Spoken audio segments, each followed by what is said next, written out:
Welcome to your monthly Fire Tribe Report.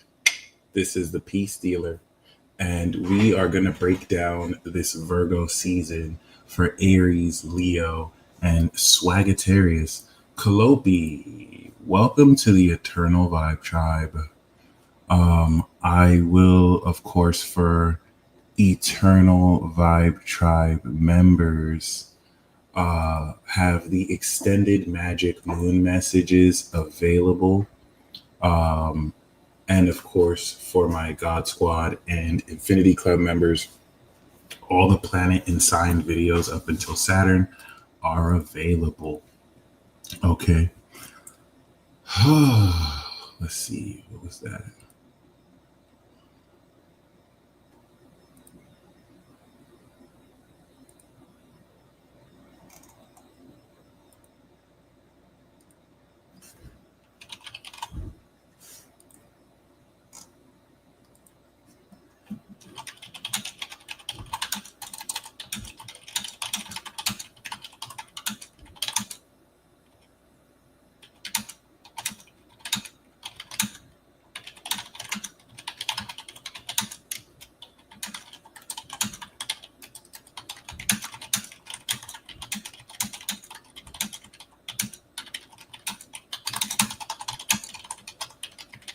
All right, yo. Let's get it. Let's get it. Let's get it. Shout out to all of you guys in the chat. And like I will mention later, for those of you who would like a live reading of this based on your chart, especially if you're a fire sign, you're welcome to join the queue. All right, cool. So, should we just jump into it? Yeah, let's just start with Aries. Is there anything I want to say before this? Well, really, I'll just say the fire signs for Virgo season are I don't want to say activating, but facilitating the earth houses. Earth signs for fire signs are earth houses, as fire starting with Aries kicks off this classical cycle. So we're going to see great integration, completion, and manifestation. All right. This is going to be really good for career for you guys and money or value, generating worth. And like the rest of the other elements, you could look forward to real change. So we're going to jump right into Aries. Primarily for Aries Sun and Aries Rising. But if you have an Aries Moon, you can base most of these placements relative to the degree this makes for your moon. Shelly Bombshell, thank you very much. I got your Venmo. So you will be the very first after we are finished. Let me pull up your chart right now, actually.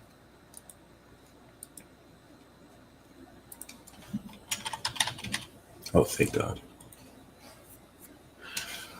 Whew. All right, Aries.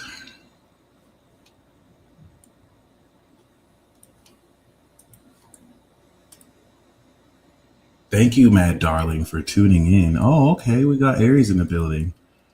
I am taken over by a wave of like relaxation that's catching me off guard right now. So if you notice, I'm kind of loopy. Yeah. I didn't go to sleep last night. I couldn't go to sleep last night. I don't know if it's because I haven't smoked weed in 2 days. I'm fasting this week and I don't want to get the munchies. So I'm just taking a quick tolerance break. And I don't want to necessarily equate insomnia to lack of smoking. Shout out to Michi. We talked about this last night. I ended up not going to sleep. Even though when I was smoking a few weeks ago, it was hard for me to sleep then too. But I ended up going to sleep at 5 a.m. in the morning Um, and I woke up at like late 11, so I had to move everything to tomorrow. And yeah, I just feel a little disoriented. So please excuse any kind of like lapse of judgment or whatever. But anyway, Aries, Aries rising, Aries sun progressed, Aries rising progressed. Okay. Um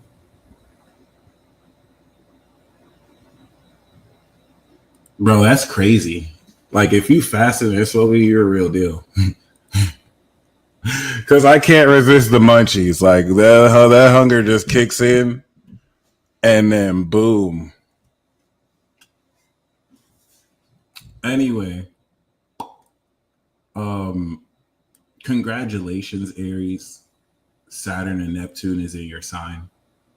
And over the next 2.5 years, you are going to be embodying and activating this brand new karmic cycle.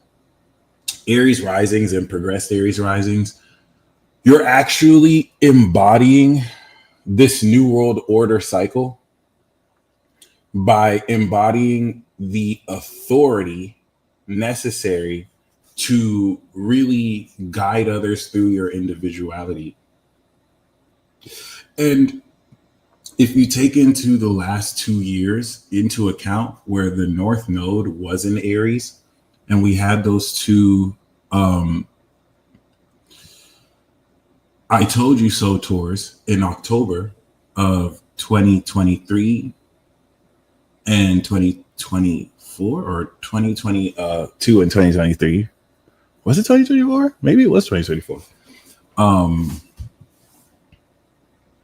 Yeah, it was. This represents once again with the North Node. And you know what? Let me just show you. So with the North Node that we had, pretty much like, I think it was a year ago. It was a year ago. The last 2 years, the North Node was in Aries. And 2023 and 2024 began the process of unlocking the originality and the authenticity of your character,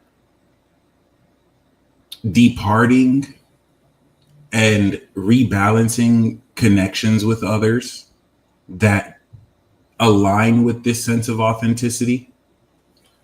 Once again, this is different from the North Node in Libra, where you're going to compromise and let go of aspects of your individuality in order to connect with others. The North Node in Aries for the past 2 years was, of course, demanding authenticity of character, who you really are, without input from others, not in a way that will align with confirmation bias, but in a way that doesn't allow the opinions of others to stop you from doing what you and you alone were meant to do.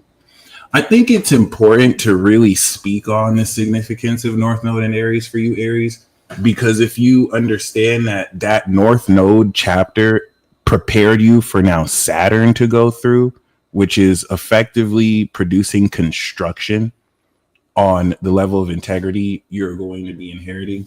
Saturn through the rising is like putting on a weight jacket where you hold extra responsibility. And after you take the weight jacket off, you're much lighter, you're much stronger, you're much more powerful. It's literally like starting a new business, which takes about 2 to 3 years to get off the ground. And Saturn's going to take about 2.5 years to get through your sign. Saturn Aries, you're having your Saturn return, especially if you were born 96, 97. You guys are the first out of the Pluto Sagittarians, save Pluto, Saturn and Pisces, born before you guys, to actually come of age and kick off this creation of the new world. So congratulations, especially you Saturn Aries born in 67 or 64. Yeah, 71, give or take. Oh, no, that was Gemini. 67, the late 60s, basically, going through another round. And even you Saturn Pisces born like in 64, 65, you're going through your second return. So congratulations to y'all. The Aries suns, this activation to your sun or moon is applying this new cycle to your conscious awareness to bring more a total awareness with the sun, or a total understanding with the moon, or a total embodiment with the rising, to once again express everything that accounts for who you truly are.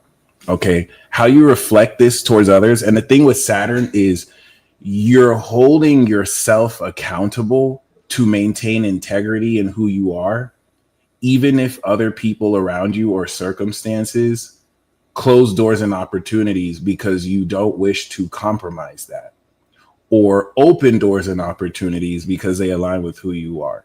Okay. And of course, with Saturn here, right? I think a great example of this, it's not a coincidence that Saturn is in Aries coming back into Pisces as Lil Nas X, who is in Aries, got arrested, right? We don't have to correlate the two, but that's literally an example. Saturn of authority that is holding Aries accountable to really stand in the integrity of who they are. So it works both ways, right? When Saturn goes through your sign, you don't get a slap on the wrist. When whether it's opposite or in front, Saturn is going to really test you, and is going to use you to test others. First, Saturn is going to test you to maintain integrity in your authenticity. And then once you actually maintain that, Saturn uses you to test the authenticity of other people. Absolutely. He's an original character and artist. Y'all are usually very talented too, which is pretty dope. And the cool thing about Aries is y'all have the power of one. So you really just need to do one thing that's really going to bring you success for the rest of your life. For Lil Nas X, it was Old Town Road. For Mariah Carey, it's All I Want for Christmas, right? Not to say that he didn't do stuff after and she didn't do stuff before, but that is bar none the coolest thing about Aries. You guys originate things, you spark things before the rest of the signs steal it from you, and you represent the power of one. The idea that you really just need, I don't want to even say a hit. You really just need one defining action to propel you forward. It's much deeper than that, but that's really how I want to interpret and say it. Okay. So I'm going to break this down again. The North Node in Aries over the past 2 years unlocked your original character. In fact, let's go even back further, because what's happening to you guys is so fundamental. You guys are easily the most important equation of this next cycle we're stepping into. All right. Which ties in Libra, Capricorn, and Cancer. Remember, all 12 zodiac signs make up your consciousness. All the planets are like universal organs, solar system organs with which exist outside of your body that we all have connection to. But of course, where you express these organs are going to be different, as everyone has a different code. So for those of you who made the decision to incarnate through the Aries channel, being the original, being the warrior, all right, it's, I think, some of the most impressive sequencing that has been preparing you to pioneer this new era, this next era. So let's actually go back to 2023, because I think in order to really appreciate this, it will do a lot to illustrate how back in 2023, before Jupiter went into Taurus and Saturn had just entered Pisces, Jupiter was in Aries. We had that conjunction in April with Jupiter on Aries. This was what activated this brand new evolution cycle. So what we're seeing with you, Aries,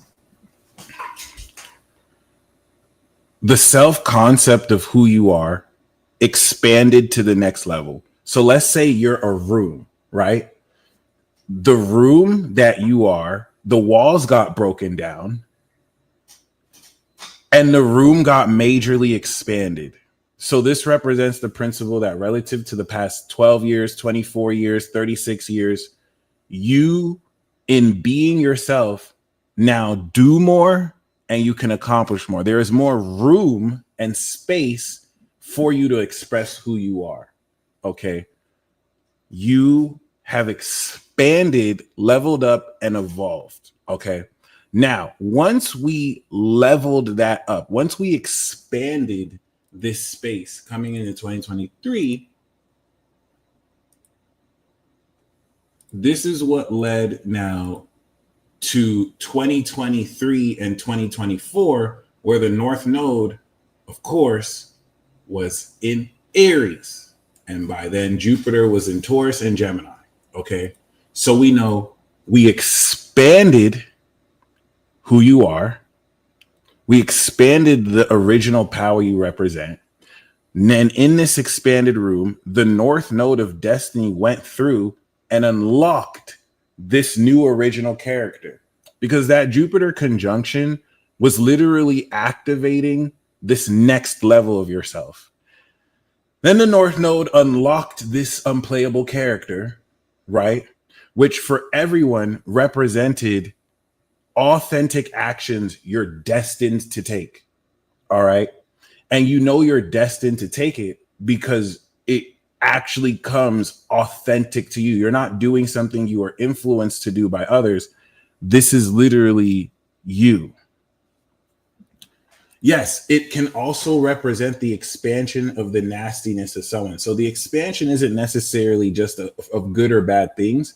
It's really just of the nature of someone's individuality. If their character is nasty, it's expanding more of that nastiness. If their character is in integrity, expanding more of that integrity. Great question. So the North Node now, of course, went through this expanded space and now unlocked all these actions through you that you are meant to do to carve through this individuality. And the reason why it's important to establish that is because through the past 2 years, where you're at right now is based off of the actions you've sowed, right? Relative to 2023 and 2024, I want you to think, what actions did you take that might have drawn you away from other people's expectations because you chose you versus what other people expected for you? And it doesn't necessarily mean that it was you versus everybody. This could have now opened you up to other people who align with who you are. There's all sorts of, possibilities, let's just say, through this. But regardless of that, we expanded the power, we unlocked the power, okay? And now that we have unlocked what you are meant to do, Saturn is now going through here over the next 2.5 years to lay the cement and lay the construction. So imagine you broke down your pool, you open your pool, and I'm going to mention this with Pisces too. You broke down your pool, you broke down your pool, you expanded your pool, you lined up the new way of the pool, and now you're adding cement. Saturn is adding the cement and structure to make this now solidified. But Neptune is also reimagining who you are over the next 13 years, which, given Aries sparks things, we're going to see some of the most unique and strange new faith systems pop up. All right. Saturn and Neptune together is the initiation of new faith systems for a whole age, which I think it would be worth it to go back to the 1800s and see how the current faith systems of our era were shaped, the revivals that happened back then, and how that has come back around now. The reimagination of old faith systems as well. Everything about Neptune is meant to dissolve this illusion of separation between you and the divine, especially now in Aries relative to how you define yourself. So I wanted to just make that clear. You expanded, you unlocked, and now Saturn is making you an authority. Hence, it's testing you and others through you over the next 2 years. How can we now, of course, construct more of this integrity through the actions you take? Okay. So, in knowing that, of course, this Virgo season is going to activate 150 degrees from your sun, moon, or it's going to fall in your sixth house as an Aries rising. And like we've mentioned, really, because you carry that principal first house, Virgo season is going to integrate your habits, meaning you manifested your value in Taurus. After you activated who you were in Aries, you expressed your ideas in Gemini. You now understood how you're expanding your home through your fourth. In fact, for you Aries risings, you may be facilitating a move with Jupiter in your fourth. You may be renovating and innovating and expanding your inner space and a new home. Okay. Leo, you expressed the talents of who you are, the full expression of who you are through this passion of your heart. And now Virgo is asking, can you do it every day, bro? Because it's cool that you're talented, but can you sustain this through behavioral patterns that add a very important level of consistency moving forward? All right. And of course, now, as we will break through into Libra season next month, the next 30 days of how you change your behavior, you're now going to apply this to how you behave with others in partnerships. Okay. Mars is in Libra currently. So this, of course, is challenging how altruistically you take reasonable action with others, but it could also represent passive aggressiveness and just, certain militant attitudes being projected towards you. And that's where Saturn in your sign is testing the integrity of your character. Do you lower yourself to their level? Do you, and Mars in Libra is not brash like Aries. It's going to use more mental tricks in order to, of course, anger you. Libra knows how to play you very well.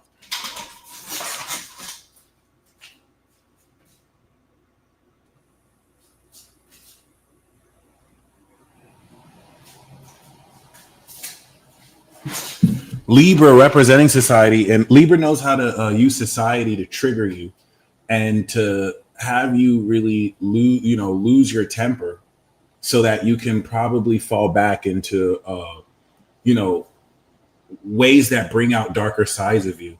But now Saturn is testing the integrity of how you stand in yourself and maintaining that authority without, of course, giving in to imbalance. And like Lotus said, Libra challenges if you're balanced. All right. And David G, congratulations. That is amazing. Yeah, the fourth house Aries pipeline, the fourth house Cancer for the Aries rising or square is a real thing. So, any of you moving during this period, Jupiter is sponsoring your move. So we also still have Chiron in your sign. Chiron will eventually go into Taurus in another few years, but the Chiron and Aries cycle is very important relative to, of course, activating self-healing, original raw fire healing. And now Virgo puts you in a position to integrate how this more powerful authenticity that is really exposing vulnerabilities in your character, or how you trigger inauthenticity in others, how it is you integrate that, how the formation of your habits are influenced by such. And then, of course, with Uranus in Gemini, this is innovating your thought process very radically. And over the rest of the decade will influence how revolutionary your mindset is and how supernatural your skills are. Okay. So, of course, the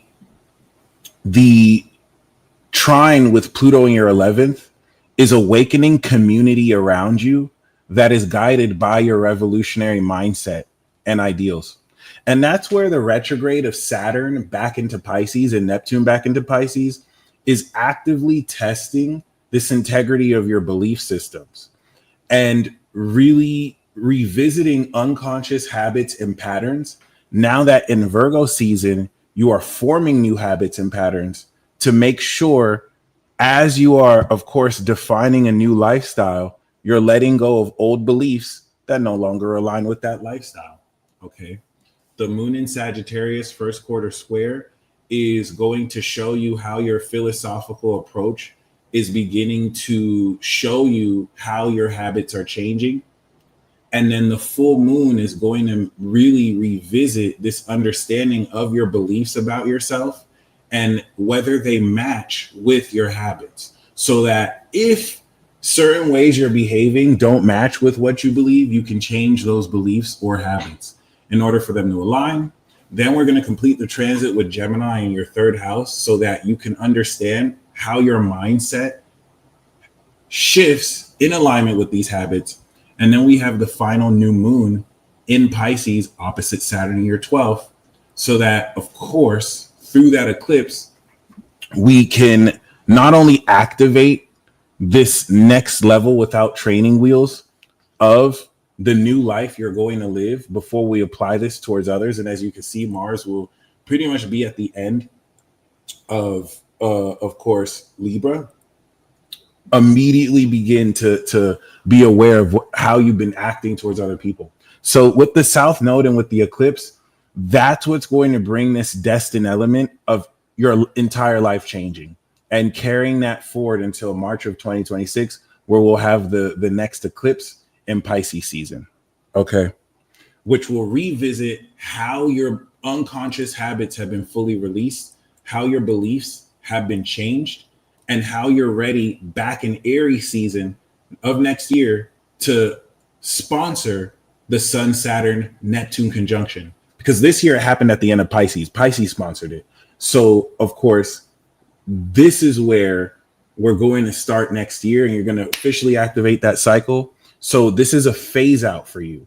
You've been given a sneak peek of the next version of yourself, right? It's almost like Aries, God told you, oh, it's like when God told Gideon he was going to use him, and Gideon was just very doubtful, but God speaks to you as who he knows you are, relative to if you experience that in the present or not. So it's like this year is giving you a sneak peek of the success story you're ready to embody, and it's phasing out any old doubts between how you behave now versus next year, where you've gone through that montage and you're ready to step through into that. Okay. This is almost like a prequel for you. Imagine if next year, April of 2026, right? You star in a movie about you as an anti-hero, right? Who uses your superpowers in order to uniquely save people. Okay.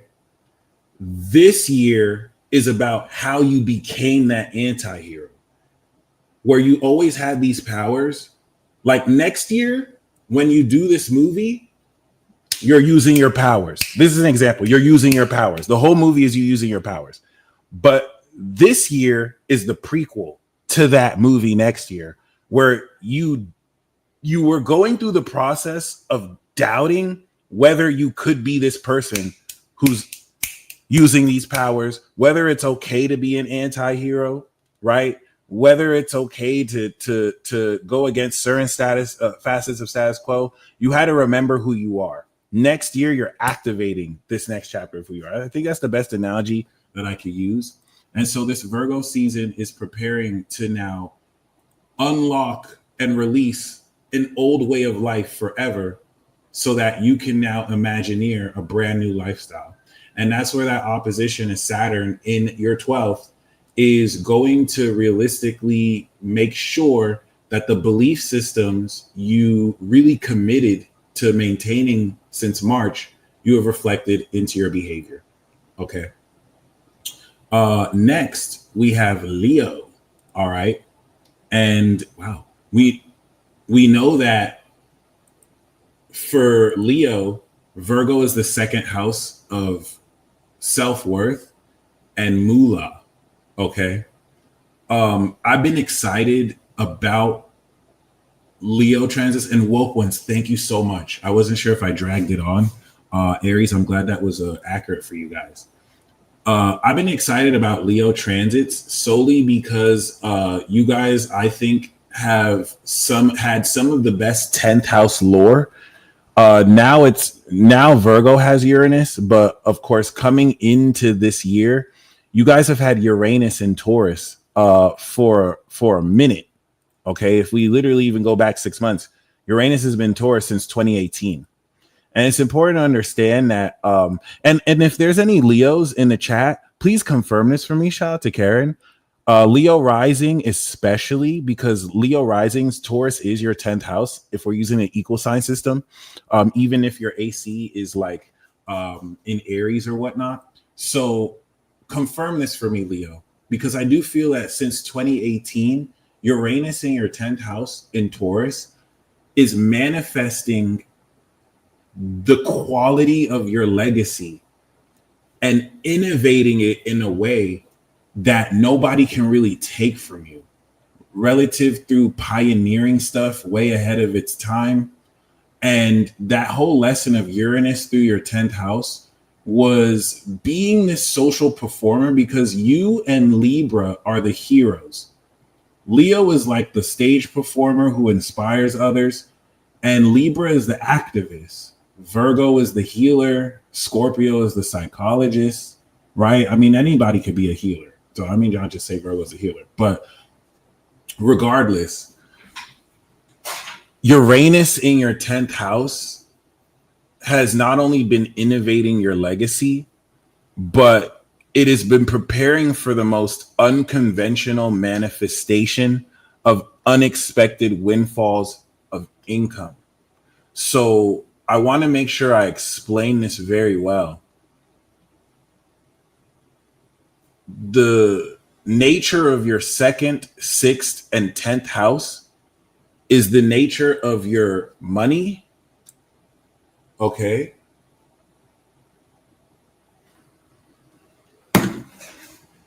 Oops.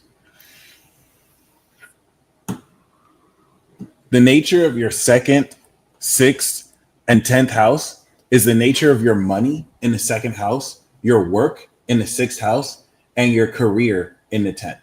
Okay. So let's just say we're doing plumbing, right? You're a plumber. Okay. And you charge a certain amount for your services.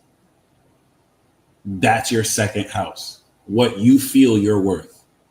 But then you have an office, you have a place you work, right? You go to this work consistently. The nature of that work and how you do your work is your 6th house. All right. And then your 10th house is your actual profession. You're in the plumbing career field. That's your 10th house. So why that's significant is the nature of your 10th house directly ties in to what money you make from that. From the 10th house, we have the 11th house, rewards from career, which I like to call net gross pay. And then we have your 2nd house, which is your money. That's the net pay after the gross pay. You don't have to look at it like that. I like to look at it like that. So if you understand the pipeline from the 10th, you complete the job you were working at in the 6th from the 10th, and then you get the money from that job. You use that money to re-up and then go back to work, if that makes sense, to enhance your lifestyle. So the 6th house of work and how you do your work directly connects to your 10th house of what kind of success you come into. Because if you do your work really good, you gain great success. If you do your work trash, that affects your reputation. If your reputation is good, it affects how much value and self-esteem you have. If your reputation is bad, it affects how much less you have. And then based on your value, you bring that to the market, the workplace, the job market. And that is that 10th, 2nd, 6th triangle cycle. So whenever we see 10th house transits, the flow from your 10th house in Taurus to your 2nd house in Virgo represents the value and quality of the goals. Shout out to Marilyn. It's been a minute. Of the goals and the plans you wish to manifest. So by the time you get to Virgo, you are coming into a critical perspective, an analytical perspective of how much that is worth. So, what is causing me to look at Virgo season very crucially for you is that since 2018, we have had a yearly conjunction with the sun on Uranus every Taurus season. Okay. These were innovative activations since 2018 each year to invest in your goals, invest in your business, and to take innovative risks when it comes to your career. Okay. I think a great example of this is Tory Lanez, who released an album using crypto. And I think he made a few $1,000,000. Another example of this is Tory Lanez making a very great album from prison, right? And I don't want to just use Tory Lanez as an example because this is happening with many Leos and many Leo risings, hit or miss. It really doesn't matter if it misses. It matters more the unprecedented nature of what you're doing. Okay. For example, like Drake, who is suing after a rap battle. People may not like the decision. I was just about to say that the Leo King making Hypergate. He's one of the first astrologers to now incorporate AI and a virtual reality into astrology. That's a 10th house Uranus thing. Suing after a rap battle is an unprecedented move.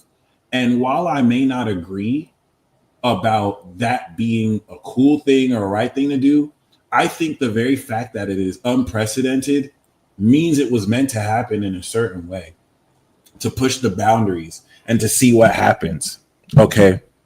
And I'm not trying to like praise or demonize it, but I think it's important to really honor the innovation coming through Leo. And the cool thing about a 10th house in Aries, Taurus, Gemini, and Cancer is that the success you come into is individually defined. Okay, we'll talk about this for Virgo tomorrow, but this is individually defined success. You may get out the mud, even if you had investors or not. There's still that initial sense that you had to kind of break through once again through the ground. And that's why I'm emphasizing Virgo seasons, because every year since 2018, Virgo season comes through and you gain more of a critical perspective of how much the valuation of your business is worth. And that's where, for those of you who have invested in these career goals and in these paths where you are innovating and you are pioneering a lot of what you're doing, and you're Leo, you're supposed to be hated. You're hated and loved. All right. Everyone talks about Leo, Scorpio, and sometimes Aquarius. For Aquarius, people don't know whether they fake their death or someone's on their list, but everyone always talks about Leo and Scorpio. The amount of people who make a living just talking about Leo and Scorpio lets you know how important those two signs are. These are royal signs. There are people who literally make good amount of money basing all of their content on just talking about what's happening with Leo and Leo risings, because you guys are the main character. Your life is a movie. You and I both know this. I was jealous as fuck when I found out you guys legitimately have theme music playing around. Like, it was funny at first, but then I started to feel like y'all give these people preferential treatment. But I understand. You're a big deal. People are obsessed with Scorpio, and people love to hate you both. And I'm not going to say that you're all victims and then say everyone's unique. No one's a zodiac sign, right? But that being said, Aquarius and Sagittarius get away with it all the time. That being said, and then Taurus, of course, has been in the news. When Taurus gets in the news, it's based off what they say on their own independent platforms, which I think is pretty dope, or what they did personally. But to be honest, you guys carry an energy and quality, and you either got it or you don't. People who are strong recognize your strength, okay? And if they don't have it, there's major reason to envy, especially you who practices love of self.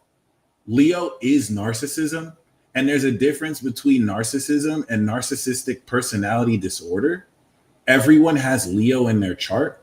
Everyone has a degree of narcissism. It's either underdeveloped or it's over exaggerated. Okay. You either got it or you don't. And there's a quality with which you walk with passion that will really make you aware of who doesn't really cheer when you win. It's very easy for you to spot like who's a hater. Authenticity and strength will always be seen as you bragging and trying to be better than other people, which is ironic. And I'm not trying to gas you up, Leo. I'm just speaking facts. It's ironic because you guys are some of the most generous people. But with that being said,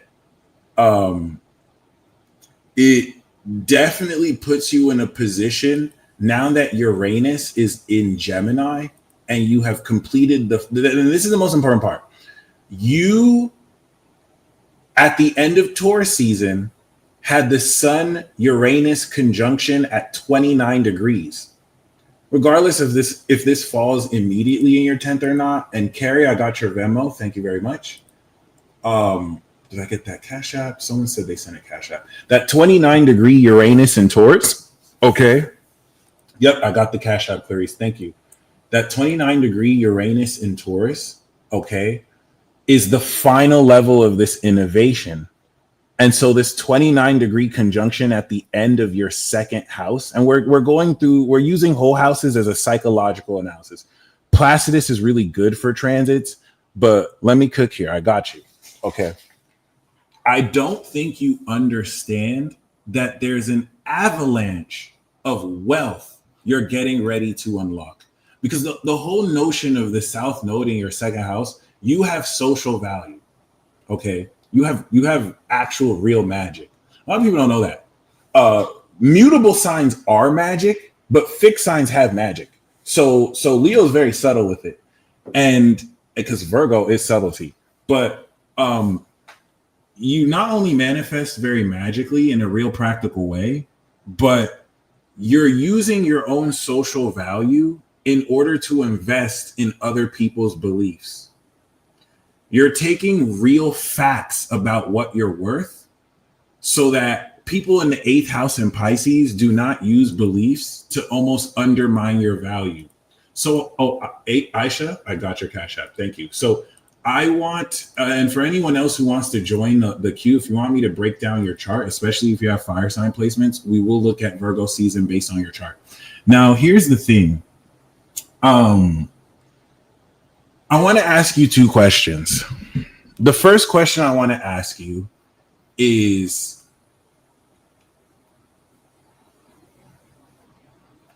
since 2018,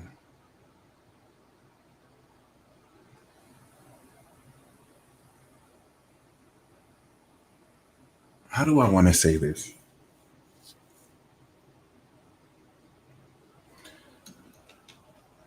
I'm asking this because it doesn't have to apply just to you, but I want to see how much more intense this happens to you.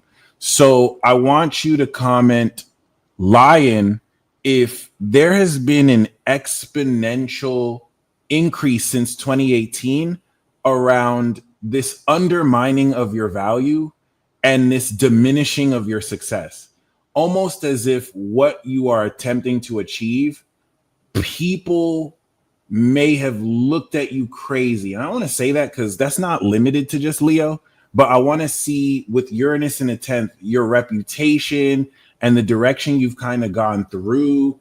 Have you really felt that? Almost as if people feel like you're wasting your time pursuing something. They don't necessarily see the innovation. They might feel like you're just being selfish. Right? They might feel like you're really just out for self, and not to say there isn't a self-motivation around this, but the reason why I'm asking that, so that's that, this, especially, I think a great question about this is early investors of Bitcoin, for example, right? But there's that, and then there's this undermining of your value, right? I want you to also confirm for me if you've got this sense where people feel like you charge too much for your services, you're not really worth as much as you think you're worth, if that makes sense. It's like they know they can't necessarily stop you, so there's this collective concerted effort to almost have you feel insecure about yourself, so you stop yourself. This is nothing that doesn't happen to everybody else, but I'm asking you, just in case you might have noticed this in a much more increasing fashion, especially with Pluto that's opposite you right now, and is I think one of the most dangerous aspects to go through. Okay.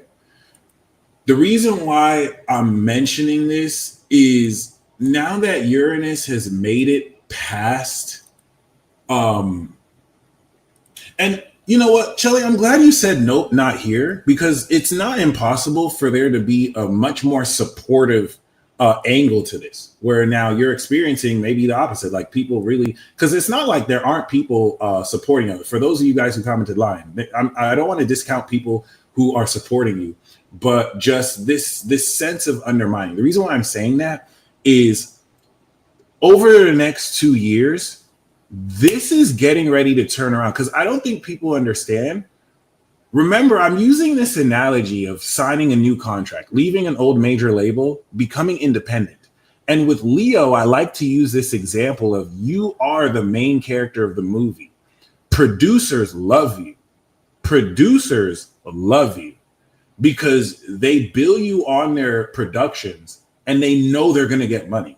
People will buy tickets because your face is on the movie, okay? And you now, since 2018, that Uranus in a 10th is as an analogy, it's like, I'm going independent, right? Like, I deserve much more money than you guys are paying me. I'm going to produce my own movies. The producers ridiculed you. They laughed at you. But then they stopped laughing when they realized your independent films are actually pretty well done. And maybe you didn't make as much money as the traditional production companies, but they scaled what you made relative to what you could do if you had their resources. Now Uranus is out of Taurus, okay? And that South Node in Virgo is preparing to debut a new version of yourself. So as we're coming into this new world, you have to keep into account that next year, Jupiter is going to be in Leo and the South Node is going to be in Leo. And then we're going to have the North Node at like 2026 and 2027 is a major event. And it's really leading up to 2027. That meeting with Pluto and the North Node in Aquarius. That to me is like a portal into this next era. And Jupiter in Leo is debuting the next version of you main characters. And this is why, you know, Jupiter going through Cancer is releasing all these emotions that produce doubt. Some of you by this time next year are going to be questioning why you ever felt you weren't going to be as wildly successful as you already are or will be. Like it's really crazy. It's really crazy, especially with Neptune coming out the 8th. You're quite literally getting prepared for one of the most grand debuts I've really seen in a while. The South Node and Jupiter is preparing to launch you through to Aquarius. Okay. So not only are you unlocking, right? So here's the thing. Beforehand, Jupiter is clearing out the previous cycle you started 2014 when Jupiter went into your sign last. And the North Node is unlocking your value and self-esteem to begin investing in the right beliefs in other people or the right collective influences in other people. Okay. And that's going to prepare for next year. So to me, my theory on that is, of course, there is an unrighteous amount of wealth you're very quickly going to come into. Mind you, We did not activate this. We recently we have not harvested this yet. Everything we activated in your 10th house has yet to harvest. We still have to get the Scorpio season and really Sagittarius season, because that's when the opposition to Uranus will happen. Or maybe it would have retrograded back into to Taurus. But I just kind of want to keep that in mind for you. Like, now that we finished the 10th house, and I'm not going to say, I want to be careful because some of you are already wealthy, right? But we're talking about a whole new influx and a whole new cycle of wealth. And in using your own social value, your own money, rather, this is literally like, and I think that's why it's really good to use this analogy that you're creating your own production studio. You're not relying on producers to hire you and give you a cut less than what you feel you're worth, because the producers feel like they pay you way too much, right? You are building your own production studio and you're bankrolling it. If we had the North Node in the 2nd house and the South Node was in the 8th house, you would be crowdfunding. You would be asking people for money so you could build what you're doing. The South Node is in your 2nd house. You're taking a huge, 2018 up until now represent the hugest risks you've taken for your career.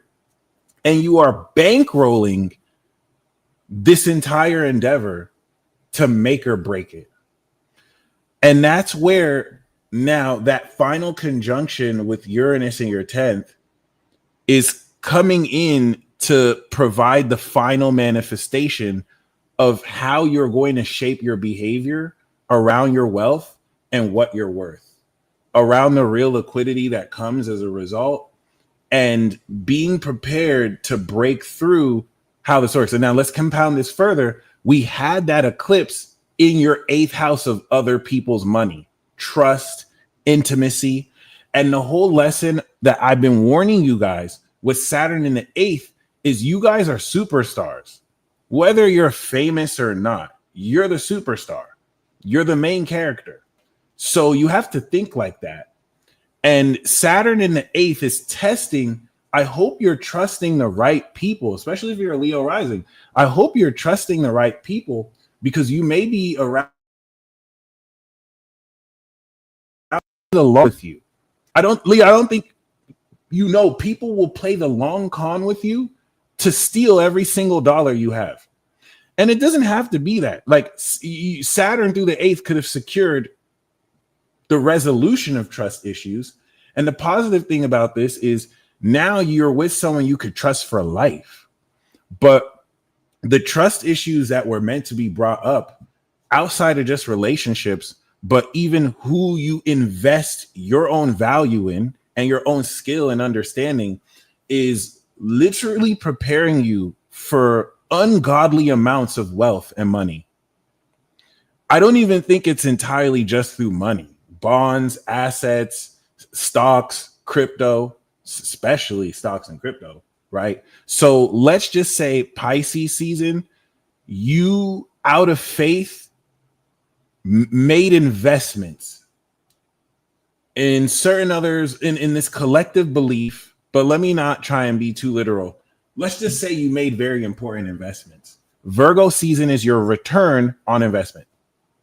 You're going to get all this money. You're going to go back to Pisces season in March. You're going to remake these investments. But you'll see between now and then, the nature of these investments crazily transform.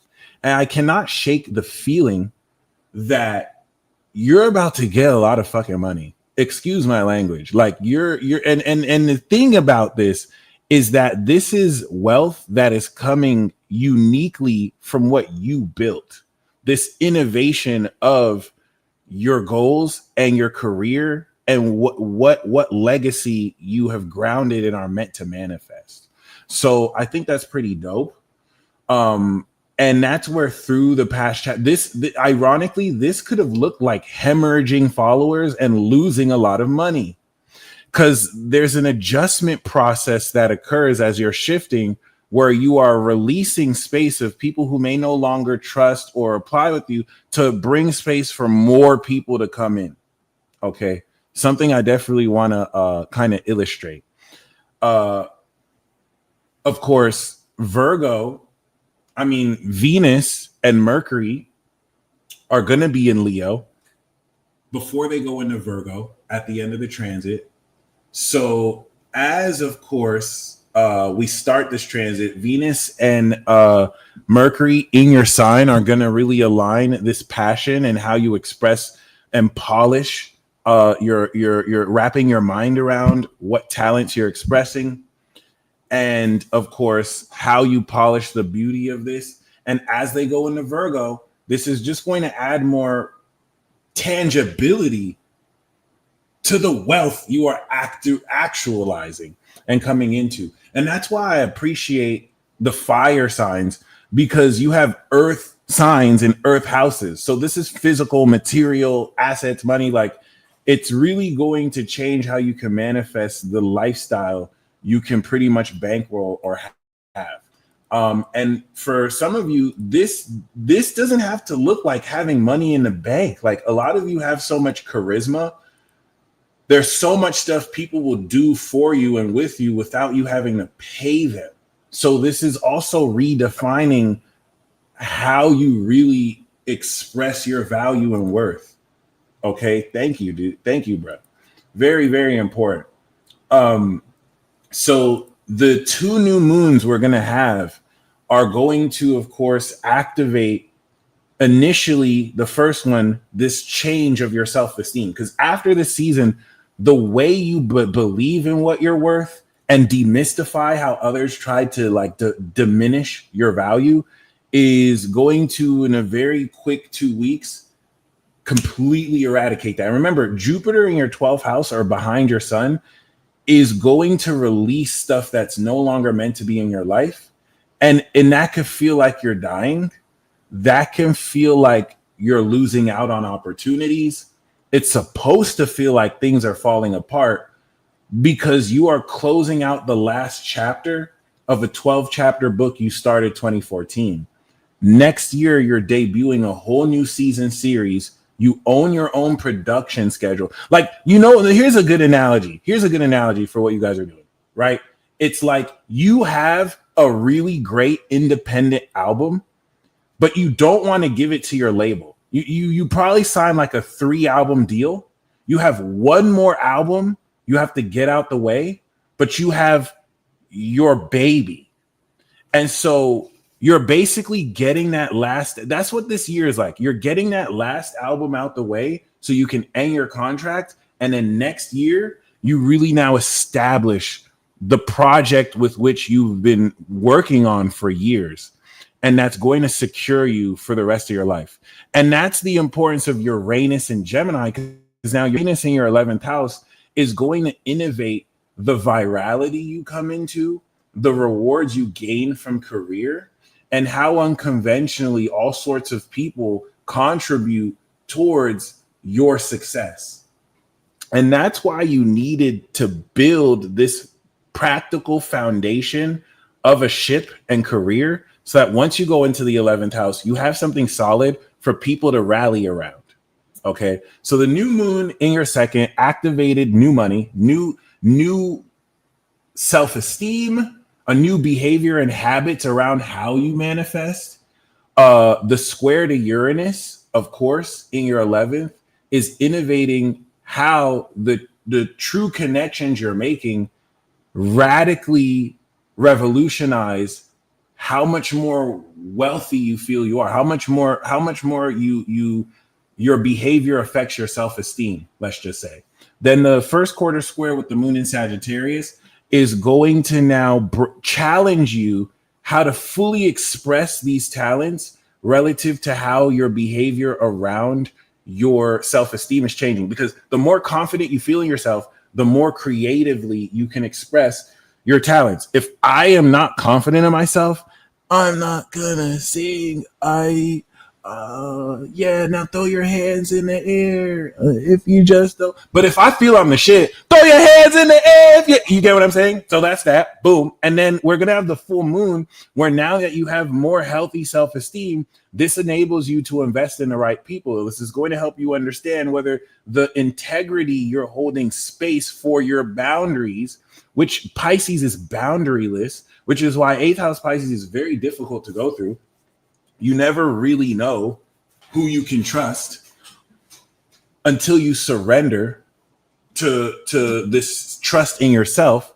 But that full moon is what's going to really begin to hyper accelerate the level of wealth you start to come, or you continue to come into. Then we're going to have the moon in Gemini on Uranus, and that's going to complete the transit by now helping you understand how, of course, those in your corner now have caught up to what you're doing. And that's how the transit can start too. The initial square with that new moon could be like, you know what? This is what I'm worth. And maybe some of your friends are like, are you sure? By the time we come back around, they're like, oh, we see what you mean now. Or it could be the other way around, where this unconventional idea from your friends are like, yo, do you know you're worth so much more? And then by the time that you come back around with the moon in Gemini and complete the transit, you're like, damn, you guys were right. Then we go back, have that final new moon at the end of your 2nd house, which is not only securing this activation of, once again, wealth, but really your own value. But opposite Saturn is tying you into the totality of everyone and all their money that they trust giving to you. Hence the need for integrity and to express that through the service in that end. Okay. Mars, of course, going through your 3rd house is shaping your attitude and social skills. And it'd be interesting to see that opposition to Chiron, how it, of course, triggers vulnerabilities relative to how you show your character. But we can't forget Pluto, that is opposite you for the next 20 years. Okay. And this intensity, especially if you realize, and Leo, once again, this isn't something that only happens to you, but I want to see if this happens to, if this has been happening to you at a much more noticeable level since January of this year. Do you notice that people react to you much more extremely, even for the littlest things? For any of you who feel that, especially if you're Leo rising and Leo sun, I want you to comment an exclamation mark. Maybe it's like at a subtle level, and I get the sense that these people may not even be conscious of it.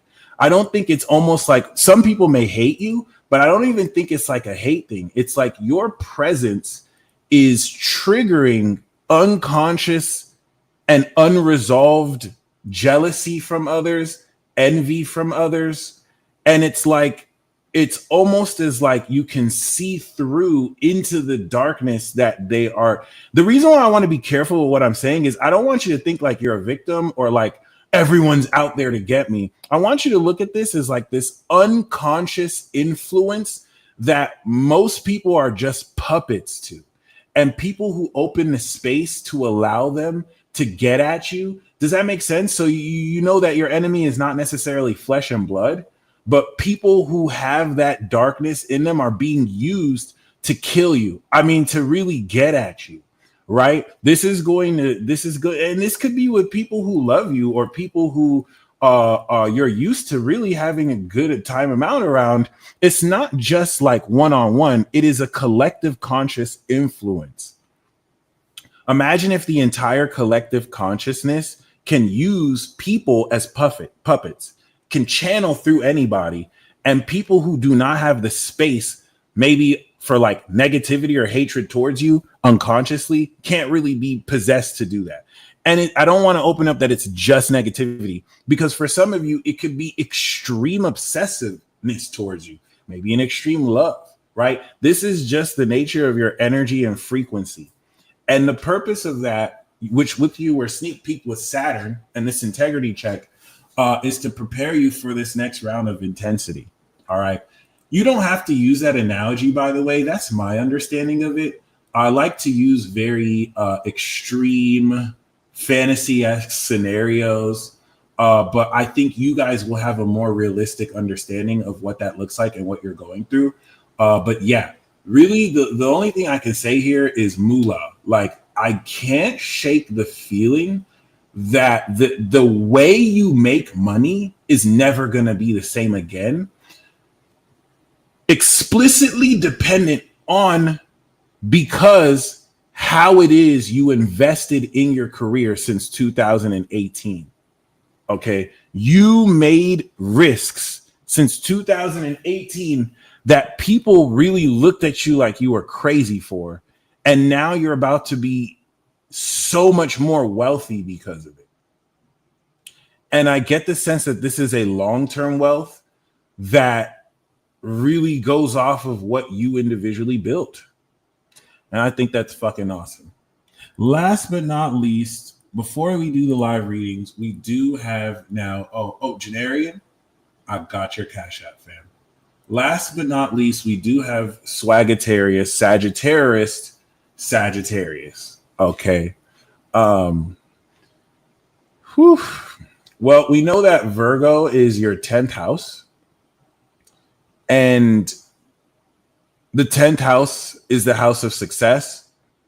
We know that Pluto, since 2008, coming into 2023, has completely awakened this new level of value within you. All right, especially if you're a Sagittarius rising. The one thing I like about Sagittarius rising is y'all have the greatest power.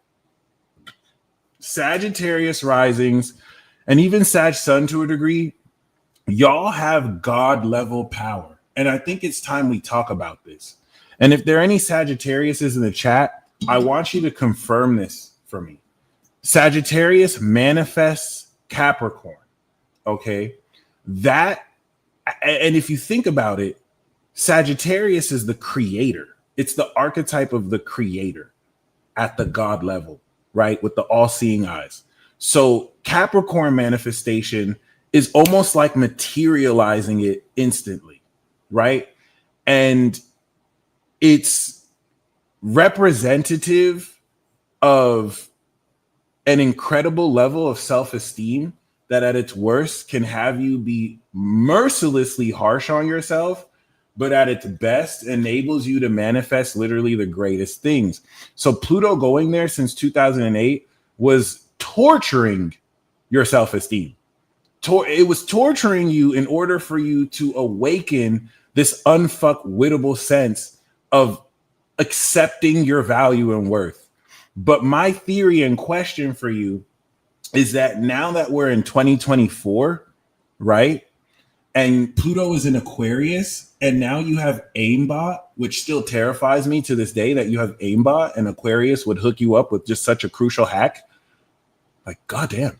Am I lying when I say that manifestation for you is quite literally effortless? And I want to really be specific with how I'm saying this. Okay. Uranus has finished through your 6th house. Pluto has finished through your 2nd house. So now manifestation is instant for you. Like, manifestation can be instant for everybody, but like it is legitimately instant for you. As much as I've known Sagittarius, they've always manifested fast, but the capacity for you to manifest huge things same day, near instantly, relative to you owning this potency you bring into form, because that's what Sagittarius is, chaos magic. So this is literally like materialization and creation almost from thin air, if that makes sense. And I want to see if this has been some of your experience. Darcy, thank you very much. I got you. Okay. Okay, because it doesn't have to be like that, but I want to really paint a picture for you, because now that you have that out the way, right? You're getting ready to apply that. Uranus in your 7th, Pluto in your 3rd. That is ridiculous. From 2018 up until 2025, Uranus has been innovating how unconventional your lifestyle is. I think that's, before I can really break down why this Virgo season is going to unlock success you could have only dreamed of. Like the North Node in your 4th house, right, has been preparing you since March for this year and next year to pretty much facilitate that, right? We have to look at Pluto that went through your second. We have to look at Uranus that went through your sixth.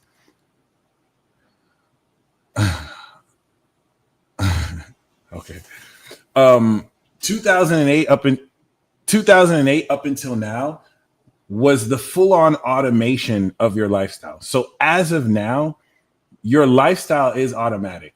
It's during this period that pushed you to live a life that's pretty much unconventional. I hate to use this example. That's why I was smiling before. But this is quite literally like somebody who uses OnlyFans, right? And they might have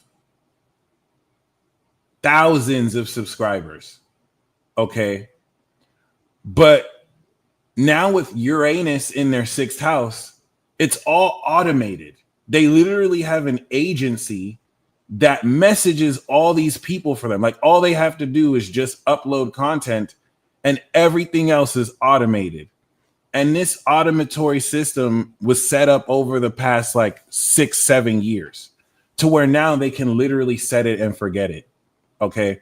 You could apply that to whatever it is you're doing, but the nature of how you've been innovating the value of your routine and how unconventionally you live your life is now being applied to the unconventional relationships that will enable you to show people more how supernatural you have always been.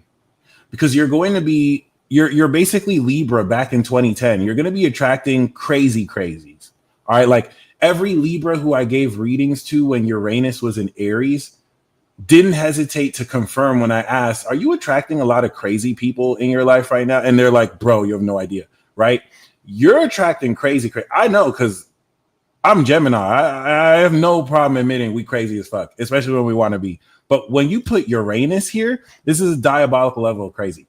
And the purpose of that is to spark awakening, because you are the ascended being. You are the creator. Gemini is the word, Sagittarius is the meaning. So you are the show and tell. And the capacity for which you are awakening claircognizance and your ability to channel experiences shows people magic in a way that they've never seen before. Okay. So that trine between your third house and your seventh house with Pluto and Uranus is taking this awakening of claircognizance and it's applying it in a very unconventional fashion towards others. So Sagittarius is literally that so Raven. You have different types of Sages, right? At the elite level, you have the Sagittariuses that actually understand and know what they're seeing. But more often than not, it's going to be like that so Raven. You're going to see glimpses of the future, but you're not always going to have the context of what it means until you go through an episode. And at the end of the episode, you're like, oh, that's how that happened, right? And that's a horrible example because it's not always like that for y'all. I'm not going to really discount the profound nature of these visions. And then we're talking about a light speed that happens faster than you can process information. So you may actually just experience this as just really quick thoughts or intuition. So the reason why through Pluto and Capricorn that awakened a much greater foundation and how much more powerfully you can manifest and how much potency you have, Pluto through 2044 over the next 20 years is awakening your third house skill sets. Okay. It's like that from Pisces, but unlike Sagittarius, Pisces is looking at everything from outside this reality, right? Sagittarius is seeing beyond into the next reality. Pisces is actually outside looking in, which is fucking ridiculous. But that being said, and let me know if I'm wrong. That's my understanding of it. But that being said, right? Third house is your abilities and skills. You have Aquarius in your third house. Aquarius is knowledge. but it's also the supernatural. You're awakening supernatural abilities and a mindset throughout the next 20 years. And to me, what that looks like is claircognizance, nigh omniscience. It's now knowing what you're seeing, because the primary magic of Sagittarius is that they can look at stuff and they can see the meaning of it. While Virgo is still analyzing and using the facts, they can literally just see, oh, this means you're a bitch, or this means you lied. You know what I'm saying? Like, they can literally just capture it. They may not always know how or know what. That's what the other mutable signs are for, or some of them can, but they can literally lock into that, right? Now they're awakening the ability to know what they're seeing and translate it, and at a much higher knowledgeable level, communicate it. And I don't want to presuppose that they couldn't do that before, but let's just kind of use this as an example. And if any Sag risings or Sag suns can confirm this to me, with the trine to Uranus in the 7th, you're freaking people the fuck out. Like, let me give you an example of what this might look like. You can literally have a conversation with somebody, and then you could literally just be like, I'm a dude, he's a dude, you're a dude, and we're all dudes. Yeah. And now the person you're saying that is freaking out because they were thinking about Good Burger before you even spoke to them. It's almost as if without you having to know, or you're able to show people how telepathically connected you are to them. You're able to demonstrate fully this level of claircognizance. It's not uncommon, I will say, for the next 20 years right now, where you literally could be having and that's what Uranus in the 7th house is going to be, just very unconventional, innovative expressions from other people and towards other people. So there are other people who will match that too, like Geminis, right? You'll be able to see this. So like, you can have a conversation with a Sagittarius and they're going to be like, yo, that would be so crazy. Just like if a piano just fell off of a truck right now. And as they say that, a truck is driving past you and a piano falls off. Can you confirm that for me? Because it's one thing for me to say that. Y'all are actually having these real experiences. And it's nothing that's haven't happened before, but it's a common experience now. Like you're literally like, I'm so glad you said that. First of all, y'all are wild as fuck. Nothing is normal about that. I was hoping you guys would tell me I'm capping. This is terrifying. But like, and now remember, you're the creator. So it's almost as if you are narrating life as it's happening. And that's what's going to now instill this incredible need for responsibility. With great power comes great responsibility.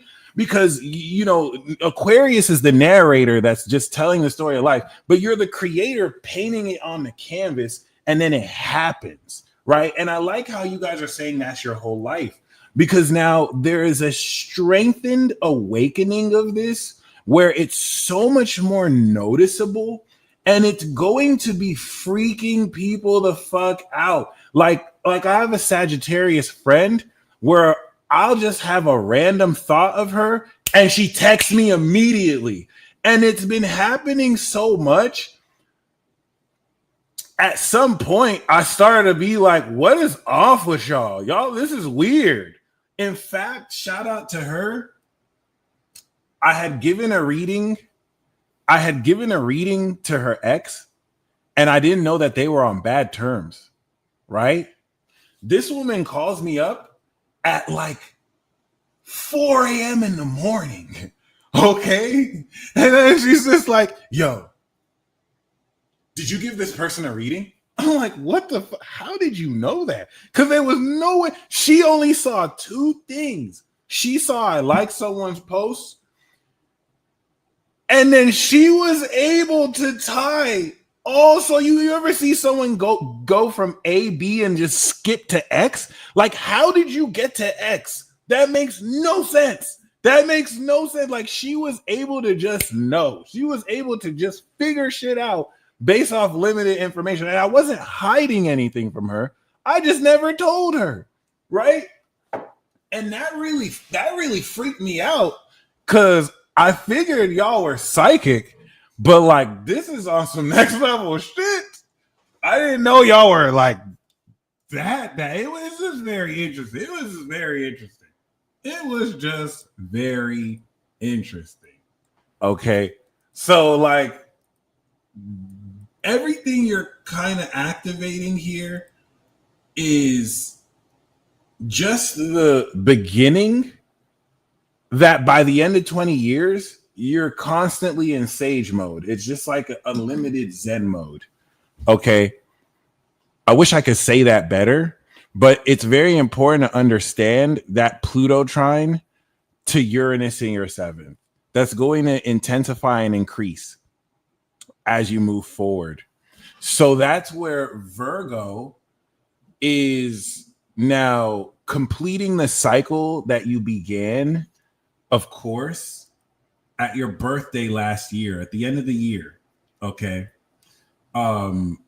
Virgo season represents the beginning of completion. Virgo is going to represent accomplishments. Libra is going to represent rewards. And then Scorpio is going to represent psychoanalytical releasing or psychological releasing of old beliefs at a deeply psychological level. Unveiling of wisdom. That's the completion arc for you. Okay. So if we go back to your fourth house in Pisces, where of course we initially began to realistically, set these belief systems and form these beliefs that support this vision of yourself. Thank you, Alba. This is putting into application how it is you are going to change the nature of success for you moving forward. And that's where, of course, the Sagittarius risings with Virgo in the 10th house, or even the Sag suns with Virgo 210 degrees cap signature from your sun. This is unlocking success for you. This only happens once every 20 years. Yeah, once every 20 years, because it opposes at 10, goes around. The South Node on your 10th house, you're destined to succeed because it's using that success to change your home environment. And the test really isn't more about what you're succeeding in. The test more is what foundation are you in? What home space are you in that enables you to bring your all back out at work and in public? So Saturn retrograding back into your fourth is going to retest you on the integrity you are meant to maintain with your family, with people in your private life, real estate opportunity. Once again, home. And home not meaning a house. Home meaning anywhere, of course, since this is Pisces, anywhere that fosters your most delusional beliefs. I'm not even going to just say your beliefs. Y'all have some really delusional beliefs. And who doesn't? But y'all like to have fun with them. And anyone that enables you to actually freely express them. By the way, a lot of these delusional beliefs you have actually contribute to your genius. So because you're able to immerse in your imagination and live in this dream realm, this allows you more depth of creativity and to really, tap deeper into your vision, right? So anywhere that doesn't necessarily constrict that, like Saturn did through this transit to bring more integrity to that, will not only facilitate that, but the way your behavior impacts your success and your career is going to be tested relative to these belief systems that you unlocked with the eclipse back in March. Okay. So the new moon we had at the beginning of this cycle activated the process of preparing to unlock this next level of success, or there's these resources you're going to use. And the way I like to see this is you're unlocking success to get a new house, to renovate your house, to update the foundation with which, boom, you come into more success. We're going to have the square to the moon in Sagittarius, integrating the transit. So this understanding of how you see yourself, how does it align to these new career goals and who you have to be? Then we're going to have the full moon. How are these private beliefs aligning and breaking through how you're behaving to succeed? Then we're going to have the moon in Gemini. How is your communication with others, right? How does this success you're breaking through impact your relationship with others, and how this opens more true doors for you to bring others to the top with you? Bringing us now to this final new moon, that opposite Saturn is going to not only activate the cycle, but then apply into Libra, so you can now bridge socially who is in your corner achieving all this with you. And Jupiter in your 8th house is really just going to expand these boundaries and increase what kind of wealth other people trust you with their own money. Hence, other people's money. All right. And as such, we could say liquidity.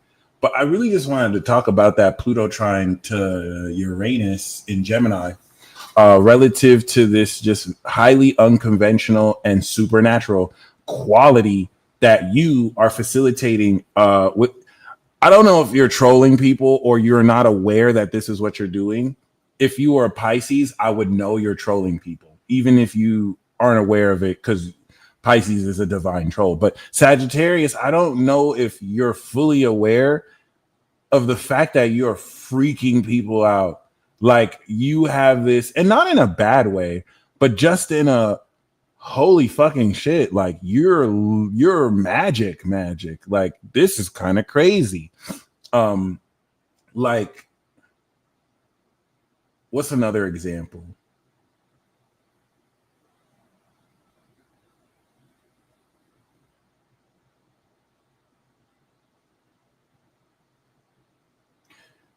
It's like it's like you can be with Sagittarius. I'm just making up this example. I'm not speaking from experience, but you could be chilling with Sagittarius, right? And you say something about them in your head, right? You're like, oh, that's why you're stupid. And they didn't hear you. They didn't hear what you said, but right as you said, that's why they're stupid, they turn around and look at you like, and then they look back and it's like, did you fucking hear me? Like, how did you there's this weird shit like that. And it's not only Sag, but like, I just kind of want to open up that dynamic because there's a further breakthrough relative to how you will be more consciously competent with these dynamics. It's not going to be something that you just experience. It's going to turn into more of something you can actively use at will. All right. So yeah, prepare for the lifestyle around the success and your career. This is going to really change how it is you approach success and approach your career. And most importantly, this is going to give you the sauce. It's going to break down in detailed fashion how you must move in order to achieve current goals and set the stage for next year's goals that you're going to achieve. Okay. And yeah, let's see. Jessica, thank you very much. I got your Venmo. Okay. We're going to now step into the live readings.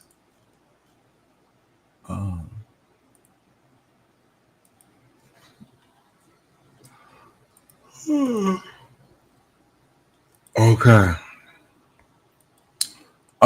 When we really talk about transits here, we'll really go into like now experimenting with stuff, but we're still closing out just a greater understanding.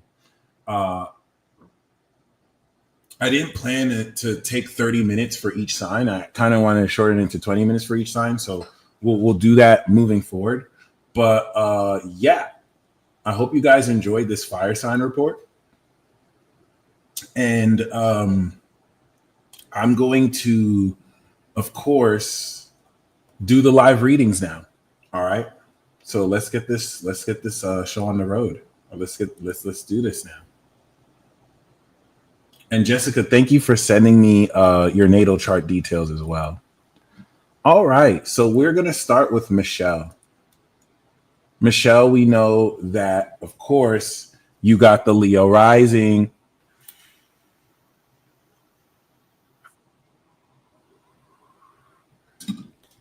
I see your progressed MC is at the beginning of Cancer, which is very interesting. But we know you are born on the full moon, Pisces moon, sun near Pluto, and Mercury. Oh, your chart is glorious. So this is really cool because unlike Leo suns, right? You have your sun in the second house. So you're going to be very directly aware of how much you are actively innovating and polishing by the time Venus comes in there your value. You're going to change your behavior around what you're worth. By the end of the season, Venus is going to come through and add more value to it, polish it, beautify it, make it pretty. So this is a really great period to start something new when it comes to providing a new service or providing a new product, or really seeing investments you made past in March come through. That because your moon is in Pisces, especially with the full moon that we're going to have, this is going to tap you very strongly into who you can trust with this newly defined wealth you're going to continue to, of course, define moving forward. And of course, with Mercury and Venus currently in your first, as this goes into Virgo through your first and second, this is going to carry that charge of really expressing how much more boldly and confidently you've activated this new cycle since Leo season to step into. Although we know your progressed rising is at the beginning of Libra now. So this is going to actually transcend. Oh, thank you. This is actually going to transcend elements. Thank you, Carrie. This is going to transcend elements of what you used to believe you can manifest and what you can make happen and what you're worth. And it's going to change your beliefs around how much more valuable you can really make each moment work for you in a certain sense. Aha, that's it. That's it. That's it. So most importantly, Saturn's retrograde back into Pisces is going to be nearly opposite your Pluto and your sun. And that's what's going to add so much more extra intensity relative to everything that you will be, of course, manifesting and returning on said investments. Even if these weren't practically made investments, like these could be investments made in silence, believing in certain other people, trusting certain other people, and seeing how that actually now tangibly expresses itself. But that new moon that we have opposite there is not only going to kick off that cycle, for sure in that second house before it goes into your progress first, but it's going to prepare for you to once again release unconscious habits and doubts around what you can make happen at will. There's more of an ease of efficiency here that is coming into account relative to how effortlessly you can literally just make things happen and really speak them into existence. And what's really cool here is that Uranus is in your natal 10th house and Jupiter is in your progressed 10th house. So during this period, you are concluding innovation cycles that kicked off, since you were born. And with Jupiter, since like 2013. Okay. And why, once again, that's highly significant is while Jupiter is in your progressed 10th, natal 11th, this expands the support you come into, as well as also puts you in a position to realistically come into greater accomplishments that with Uranus in your natal 10th house will innovate exceptionally and will immediately translate into finances, or at least into understanding how to really secure more of this wealth, short term and long term. Okay. So, yeah, I would say the stellium you have in Virgo is definitely highly significant. And the progressed Mars return that you are going through, as Mars is over your progressed Mars in this progressed first house, which as we cross into Libra season, you're going to apply this change of behavior in an effort to now embody in a balanced and altruistic, social way. Okay. Which also is your natal third house, which is going to influence your mindset and how you're embodying with this more powerful mindset moving forward. Okay. So, and Michelle, please let me know if that resonates with you. If that, and if you have any questions around that as well. How do we get natal reading for Virgo season? Above and beyond, you can, of course, go to my website and order a reading, or if you want a live reading right now, click the description box below and you will be able to join the queue. All right. Whether you want to go through Hipsy or whether you want to just go through those payment platforms, boom, I will pull up your chart. And thank you, Shelly Bombshell. I wanted to make sure I really worded that right. Okay. So, Carrie, we know you are the Cancer rising. This is really cool because Saturn, and this is a major theme that I've been wanting to really break down with you. This you becoming an authority. Okay. And it's cool knowing, oh my God, you're a Jupiter sun. I forgot. And I think you have the Queen Goddess aspect too. Let me pull up Juno.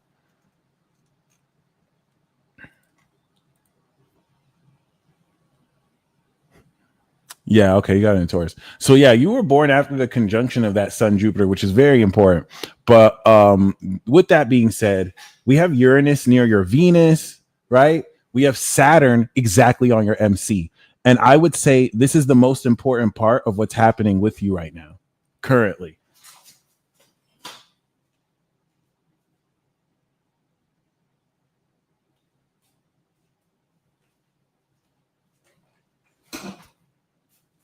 Unlike other people who have this at later degrees, you're going to experience and if anything, find out how all of this is happening now and early. Okay. Saturn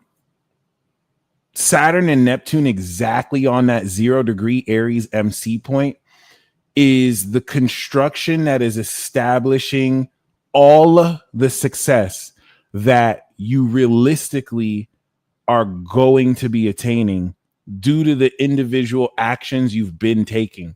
And that's why it's such an amazing, and I like seeing it through you. Like you own you the success you gained came through the studio you used to own, how you've put other people on, you know what I'm saying?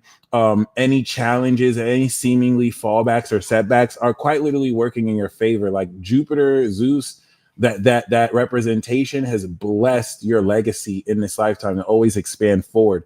So Saturn is adding the structure. I want to really make sure I explain this right. You were born with Saturn on your rising, right? So since your last Saturn return that happened back in, I want to say 2003, you are completing that. All right. 2003, 2004, you had the Saturn return. 2010, when it went into Libra, to 2012, you began to integrate that.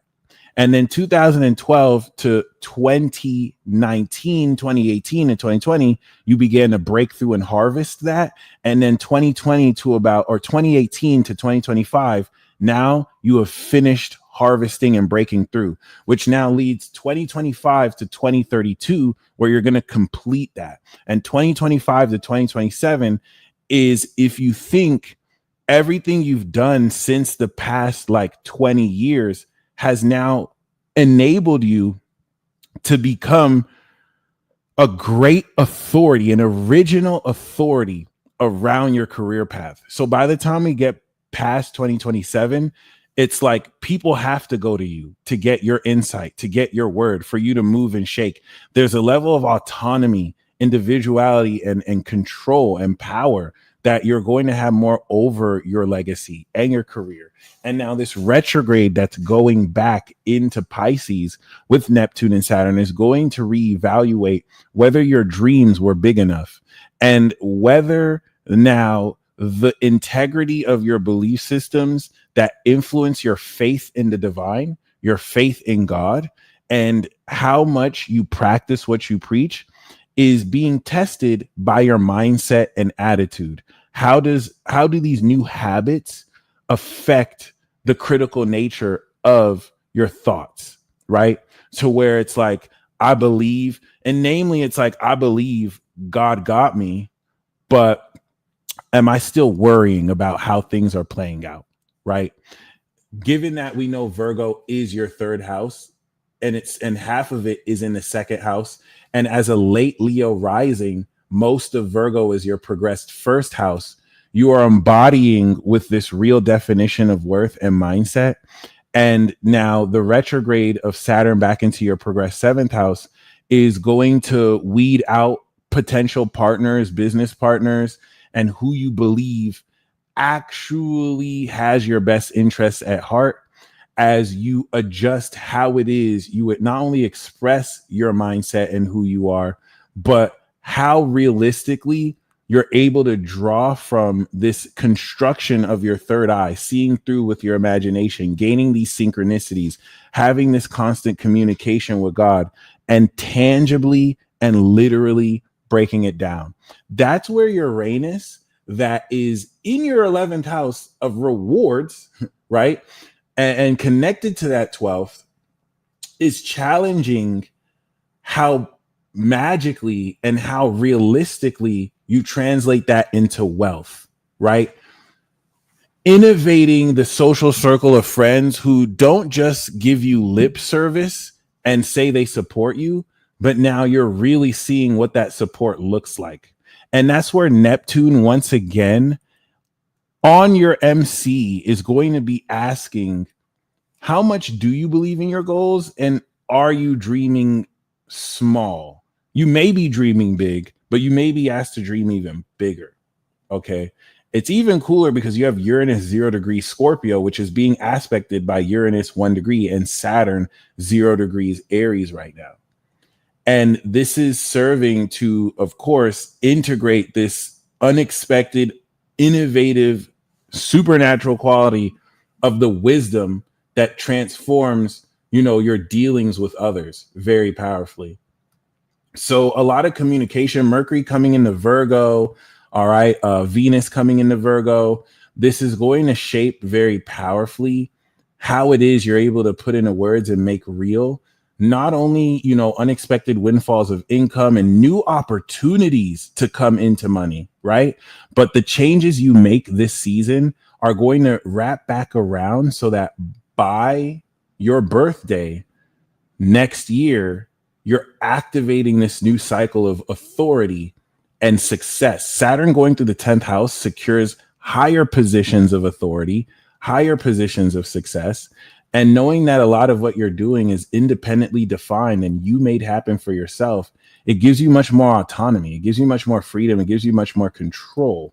So while there may be greater challenges, everything during this period with the South Node that's unlocking everything that's meant to align more with these spiritual beliefs and with this higher philosophical approach, basically a lot that God has been showing you, a lot that the universe has been impressing upon you, you're going to see more literal evidence of.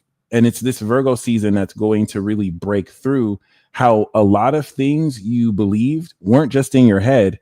It was direct communication. This is going to add more to your confidence, self-esteem, and how you're able to translate and bring this down more into reality, which I think is amazing. Okay.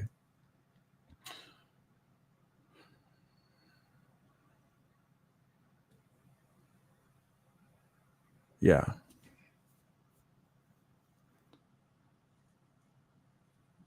Okay.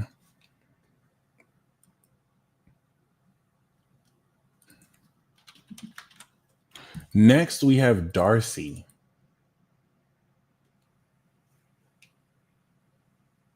So, Darcy, we know that you have the Aries rising. You have Chiron right on your Aries rising, and you've recently had a Chiron return. Fuck.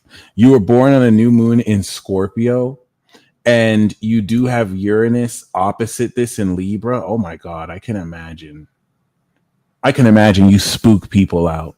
I can imagine you constantly spook people out. People may feel like you can just see directly into their soul, and you might just give people facial expressions as they're being inauthentic, and you don't even have to be aware of it. But that being said, over the next 2.5 years, Saturn's going to go through your rising. It's going to structure and add more authority that you'll embody. All right. But as of now, as of course, it's retrograding back And Carrie, thank you so much. Thank you so much. I want to make sure I'm giving you guys quality here. As Saturn is retrograding back into this 12th house, it's going to really test a whole lot of, because we know Virgo is your 6th house, right? It's coming out your 5th house, Virgo. It's going into the 6th house, right? This is going to test how well you can formulate new behavioral patterns. But as a Scorpio sun, Virgo is 11th house from you. Virgo is like that 300 degree from you. So it's going to also really examine what influence of friends and other people in society directly impact your behavior, and how is the formation of these new habits directly impacting those who belong around you, as well as how you're influencing positively those around you, and as well as what kind of new friendships come as a result, which I think will, through this Leo season, put you in a position to come into some amazing rewards. Okay. So, of course, this is going to prepare you for your Pluto natal conjunction, right? But what's also interesting is you've progressed your rising to the end of Gemini. And I would love your confirmation. That means Jupiter is in your progressed first. You and I kind of have Cancer in our progressed first house. You just haven't stepped into Cancer yet, but it's still in there, and it should feel like you're starting this brand new chapter. You started this brand new chapter 2023, but because your rising has extended all the way into late Gemini, now you are coming into, of course, evolving the liquidity of how much you feel you're worth, and how this expansive feeling of what you're worth applies itself relative to where you feel you belong and where you're at home at. So how at home are you with how much more you may make? And this doesn't have to just be in money. Yeah, rich feelings and whatnot, but being able to really acquire things without even having to spend for it. Okay. By the way, Jupiter in your natal 4th is going to be innovating. It could reflect through innovating your home space or moving. So I don't know if you've moved recently or planning a move, but this could also show itself through spending more money to improve on your home and to just deepen more the level of comfort you hold space for others. Because all of this is going to fully express once we move into Leo next year. Okay. But with that being said, okay,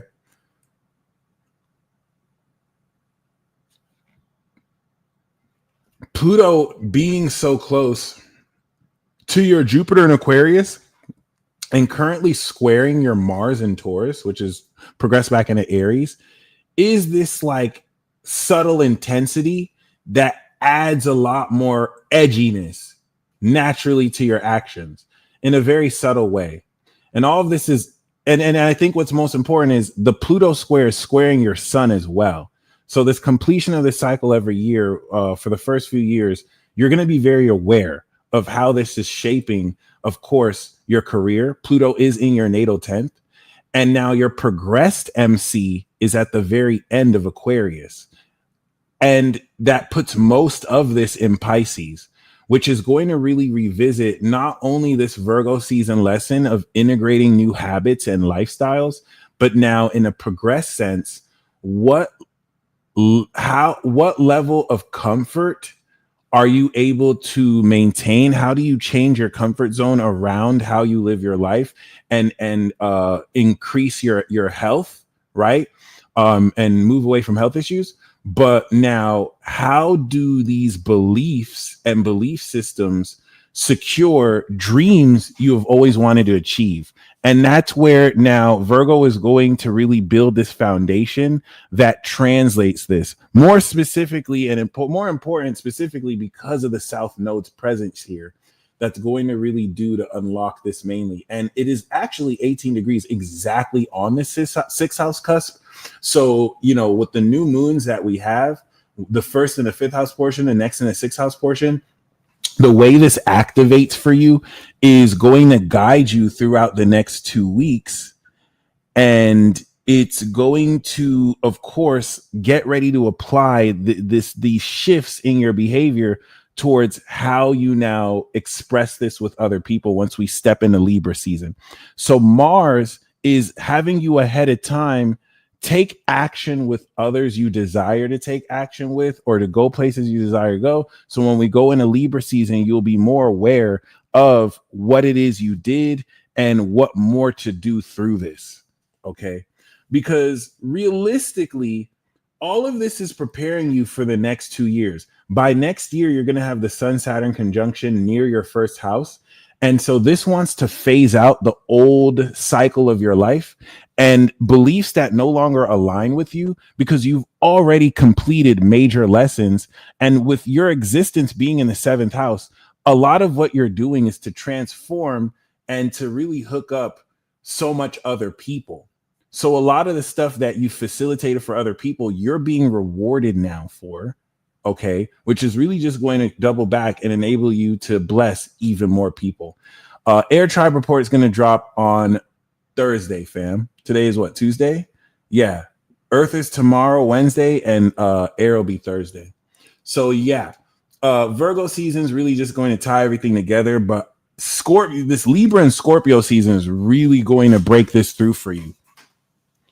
And the beliefs you have around what your legacy is meant to be and the success you're coming into is going to really begin to change relative to now seeing how much more realistically you're able to facilitate this and what more realistically you're able to integrate and make happen. Okay.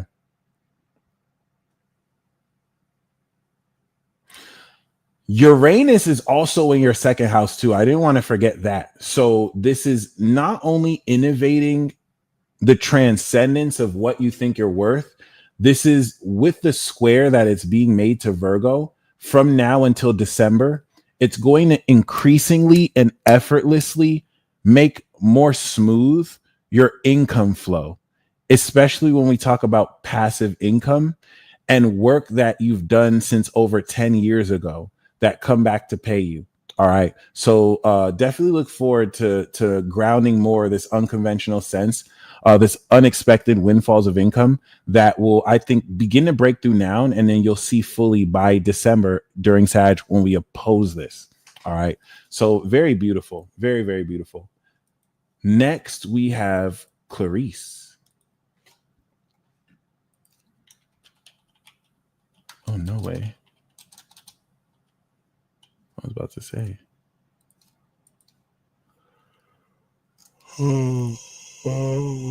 Okay, so Clarice, we see you have a late Sag rising, 27 degrees. The Aries moon, right? Sun on Uranus. So most of Virgo falls in your 9th house, even though it marks your 10th. And your progressed rising is at the middle of Aquarius, 10 degrees, give or take. Your progressed sun is reaching Jupiter. So I want to talk about that first. You and I have something in common. Okay. I was born with a Gemini sun and Jupiter in Cancer. And then you were born with the Sag sun and Jupiter in Capricorn. So for those of you who have like Jupiter in the sign after your sun, there's a special aspect that happens when your sun progresses over your Jupiter. You legitimately come into a boost. There's actually a range, and Darcy, thank you so much. I appreciate you. There's an actual range between the progressed sun going over your natal Jupiter and your progressed Jupiter. When the sun just went over my progressed Jupiter, but a few years ago it went over my natal Jupiter, and both times I received a boost in finances. It's enabled me to really start these new evolution cycles. The natal one is the precursor, but the progressed is the real deal. Okay, I'm currently on that right now, and now I have this app. Now I'm getting ready to increase my budget somehow. But for you, your progressed sun is 22 degrees. You went over your natal Jupiter like 6 years ago, like 8 years ago, and now you're going to go over your progressed Jupiter in another 2 years. So you're still within range. That's the first thing I want to really mention. You're in the midst of this real grounded evolution. Okay.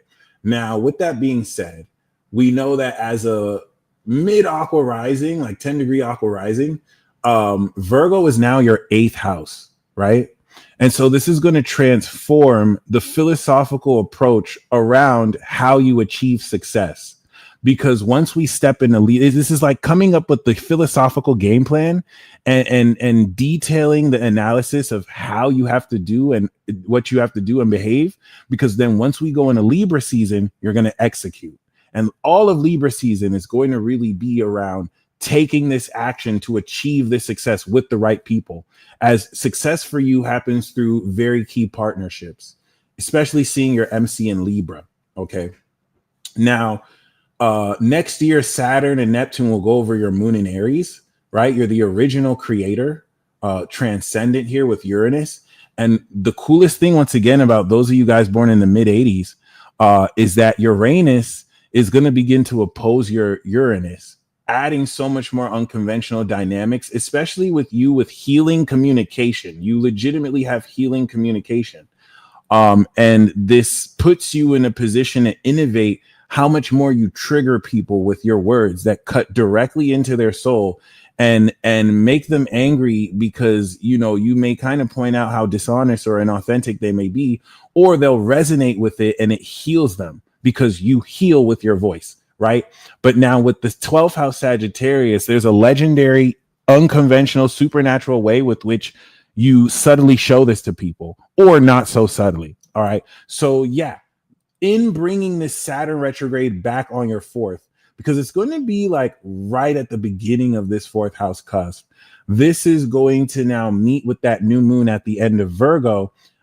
And we're going to have this cross that's occurring. Now, before we talk about that, you were born with Neptune 0 degrees, Mercury 0 degrees, and Jupiter, which is currently at 21 degrees, is opposite your Jupiter in Capricorn. So since 2019 and 2020, when you had your Jupiter return, for the first time, you are actually breaking through that and harvesting that with the opposition in Cancer.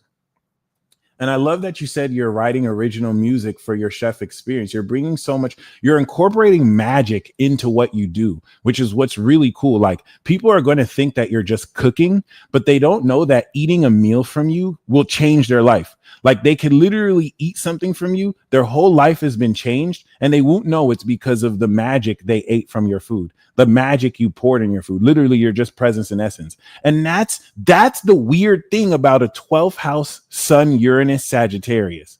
Because if you tell people, oh yeah, I infuse magic into my food, eat it, it'll change your life, they're gonna look at you crazy.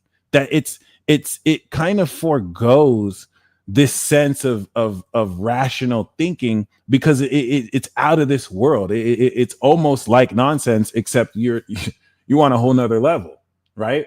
So now Neptune and Mercury that are squaring Saturn and Neptune in Aries are beginning to integrate the highly intuitive nature of how psychic you are and how you can even manipulate matter aligned with what you think effortlessly. Once again, which just sounds wild crazy, right? It sounds like I'm bullshitting. But of course, you are going to notice these subtle variations and inflections. And I think this creation of music, right, that you're creating this world, this originality, this retrograde back into Pisces is getting all that ready, because by this time next year, Saturn is fully in Aries, and you're moving a lot more forward with all these original qualities and facets of what you're bringing to the table for your business, for what you're chefing and cooking up, right?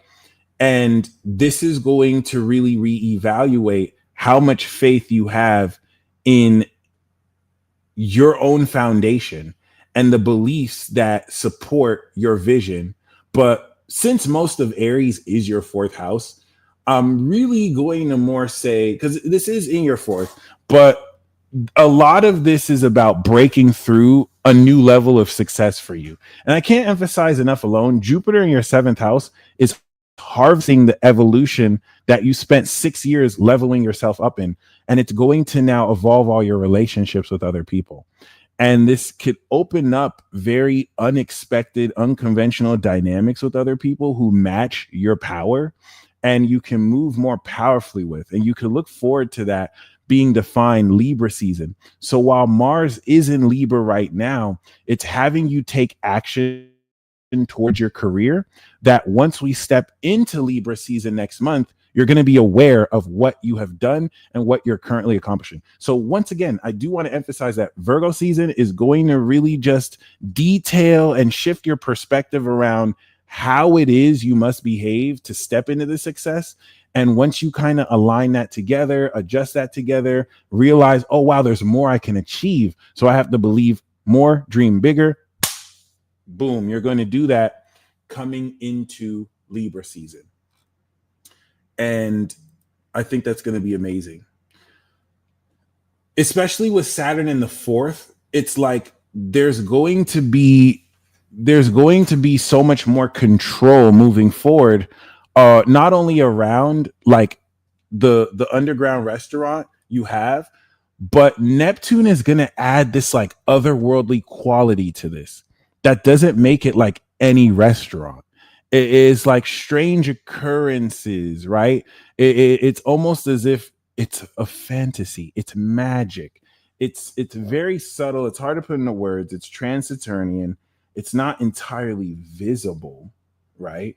So yeah, just certain things that I think will realistically break through as a result. And congratulations in advance. So all of this is like going up this ladder to where, boom, you're going to really complete this breakthrough coming into the next season. But yeah, I wanted to really let you know about the progressed Jupiter. I wanted you to know about the Jupiter opposition to Jupiter, Uranus getting ready to oppose and go through your Chiron. All the pieces are set in stage and in place. South Node already went through your 10th house. So this is going to really change and shape your philosophy and kind of reinforce why you're set for life, like why this is going to continue to be successful, if anything. Okay. So next we have Aisha. Okay, let's get it. We know you got the Leo rising, and as an Aries sun, this definitely enables you to, with Virgo, integrate how your behavior actively gets you more pay. All right. And that's where I like to kind of blend both of these. So as a Leo rising, Virgo is going to manifest much more stacks. Okay. A lot more money for you, especially relative to the Taurus season you may have had, because this Taurus season, I think, was just the final definition of just all the work you put in for yourself, the which might have just seemed like maybe a little here and there, but now it's the longevity and all that has come around for you. And Uranus, that's now in Gemini in the 10th, is going to hyper accelerate a lot more of how there's greater communication towards being able to put this into words and to experience this directly. So now from March up until Virgo, you're coming into this liquidity. Now you do have Jupiter and Saturn in Virgo. So it's going to expand how much more you can control and command this wealth. But as an Aries sun, the 150-degree angle it's making is integrating how these new behavioral patterns you'll be aware you're forming and how your lifestyle brings you into more money. You're able to manifest more with these habits. And now you're able to, of course, use these habits to manifest. Okay. So that's a major theme relative to this Virgo season for you. And I think relative to past years, constraints that you used to have that might have limited how much you can do every day no longer exist. This year and next year are going to be the years they no longer exist. Because remember, as a Leo rising, Jupiter is clearing out your 12th house. It has evolved, and you have the soul of the queen goddess, Moon Juno, which means within you, within your soul and core is just holy divine power, like holy royal power. And this is removing the previous cycle because this is preparing you for next year where you're debuting as the next level queen, okay? Because you know you're a main character.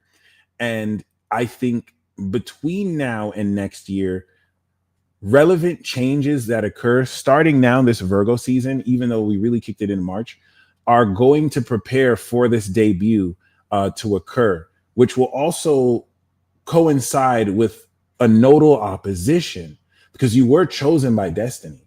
So the North Node is immediately going to go into Aquarius, and that's going to oppose your North Node in Leo. The North Node return is where you receive a new mission. Okay. The North Node opposition is where you begin to complete that mission. Okay. You're breaking through and harvesting what you activated 10 years ago.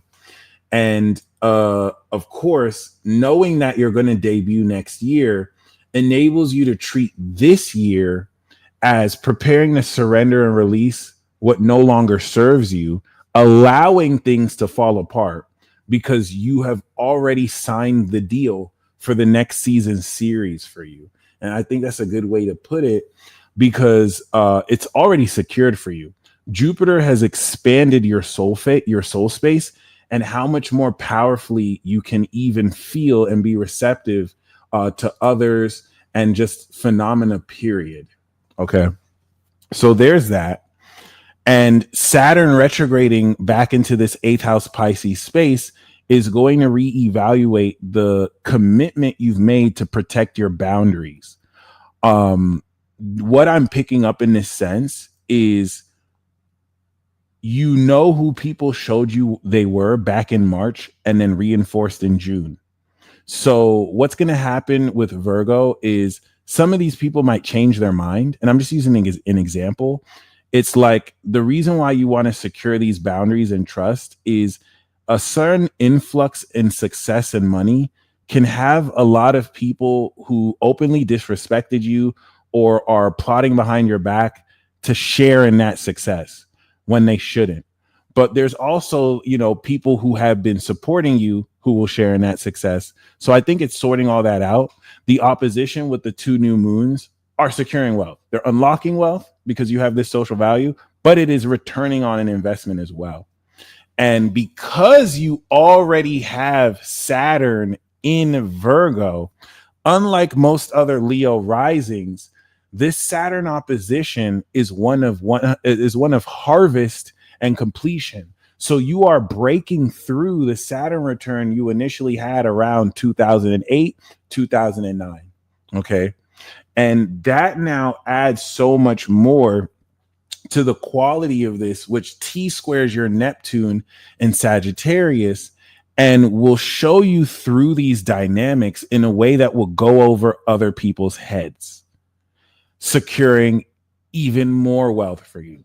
And the coolest thing about this is because this is a Saturn opposition to Saturn, it adds a total control and mastery of you getting all that you're worth. So it's not like just coming into like an installment. You're going to be securing all the wealth that you are destined to secure. And even though Saturn plays out long term, I think you're going to have both short term and long term gains that will at least activate your MO moving forward. Mars is going to go over your Pluto.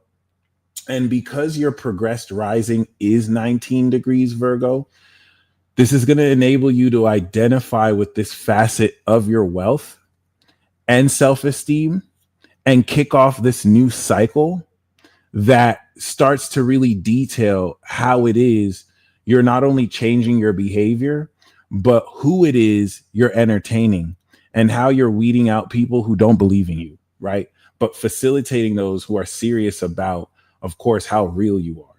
All right. And past 2030, by the time we get to 2030, Saturn is actually going to be in Cancer in your 12th house. It's going to be leaving Gemini actually and getting ready to enter Cancer because no. By 2030, it's going to be entering Gemini because by 2033, it's going to enter Cancer. So that's cool because by 2030, Saturn is going to be more in your 10th house and progress 10th house. And that's going to really just solidify the authority and completeness of the success, of course, you've been securing, and complete that Saturn harvest that is beginning now. So you are beginning to break through these karmic elements. By 2030, you will have completed them. 2030, 2032, give or take. All right. So yeah, I think you could look forward towards how it is you will be practically gaining so much more resources. You're going to see this real breakthrough, and that's going to allow you to allocate more moving forward relative to how you deal with this. So Janarian, first of all, this is pretty dope, Nari, because as a Cancer, Jupiter is leveling you up. Jupiter is currently 21 degrees or maybe like 19 degrees. It's gone through the Juno aspect that you have. So this is getting ready to expand who you feel you trust as it is crossed over the 8th house threshold. And once again, you are a hidden lord, a vessel lord. Vessel lords, I call hidden lords. Basically, if your moon is on the ruler of a zodiac sign in its sign. So let me just say that again. Anyone who has the ruler, the dignity, anyone who has the moon conjunct a sign in its dignity is a hidden lord. Hence, Moon, Uranus, and Aquarius. And Pluto will eventually awaken this, but it being so close in between Neptune and Uranus is extremely awakening the intuitive nature of how now you take all this second house, third house claircognizance and directly express it. And let me kind of once again explain that. You have this very subtle way of not letting people know you can directly read their mind. And you could read people's minds without having to hear their thoughts. Pluto on your rising, on top of that, enables you to see through them with X-ray vision. So Pluto is intensifying the extremeness of how intensely you facilitate these dynamics. And because as a Sagittarius rising, Virgo is your 10th house, and you do have the North Node in Virgo being born in 97, this nodal opposition is not only beginning to harvest this unlocking of your success, right? But it's going to heighten the intensity with which you apply this in serious situations. Because I do not think that you doubt your abilities, but the application of your abilities in serious settings, you may take a realistic approach that holds you back when actually you want to do the weird thing, because that's going to break you through more. And when I say the weird thing, you know, you might have certain intuitions about people, or you might pick up certain things about people that would just be irrational to kind of communicate, even though you're always right. So you might be like, you know, I shouldn't tell my boss, or I shouldn't necessarily tell these people that I know what they're thinking. When actually you completely doing that will change the situation for you. No matter what happens, for better or for worse, it's actually going to now, this Virgo season, change the way how you approach this. And you and me are similar in that our MC is right next to our North nodes. Mine is just in Aquarius. So that means your South node is in the 4th. And there is a sense of a belief in yourself that if you listen to people close to you or private to you, it'll hold you back. The South node in the 4th house can bring support towards what you're doing. So I don't want to say like your family is shitting on you, but the whole thing about the North node in the 10th house is, should family be an influence holding you back due to doubt, you create your own success.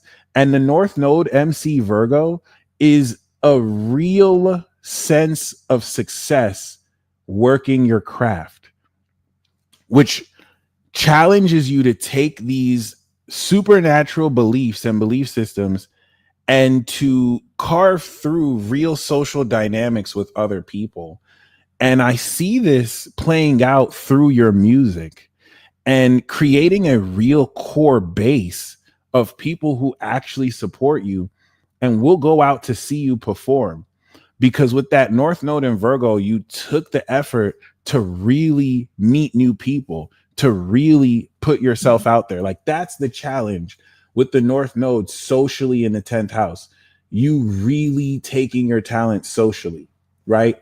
And with Mars that's trining Pluto, and Uranus in Aquarius that's trining Uranus in Gemini, it's preparing to innovate how unconventionally you connect online and in person with these people. So this is going to really phase out, I think, any doubt around the fact that you have people who've been checking on you, who don't comment on your posts, who don't say anything, but they're fucking with you. And they're waiting for the right time to really shoot you opportunities. But once we step into next year, it's all systems go. You're going to see a lot more of this push forward. And it's this Virgo season in completing the previous year's cycle that's going to change your mindset around what success is possible for you to achieve. And I think it's going to be pretty exhilarating. Mercury and the sun that you have in Cancer is squaring this retrograde Saturn and Neptune. So this is also going to really test how much you maintain that integrity and belief in yourself, even when it may look like people aren't necessarily, fucking with you. And you may really find that it's not that they're not, it's that what you're bringing is so original, they're not really sure what to make sense of it until now. And that's where everything you held space for since March, which I think is going to be amazing for you, this is going to break through very considerably.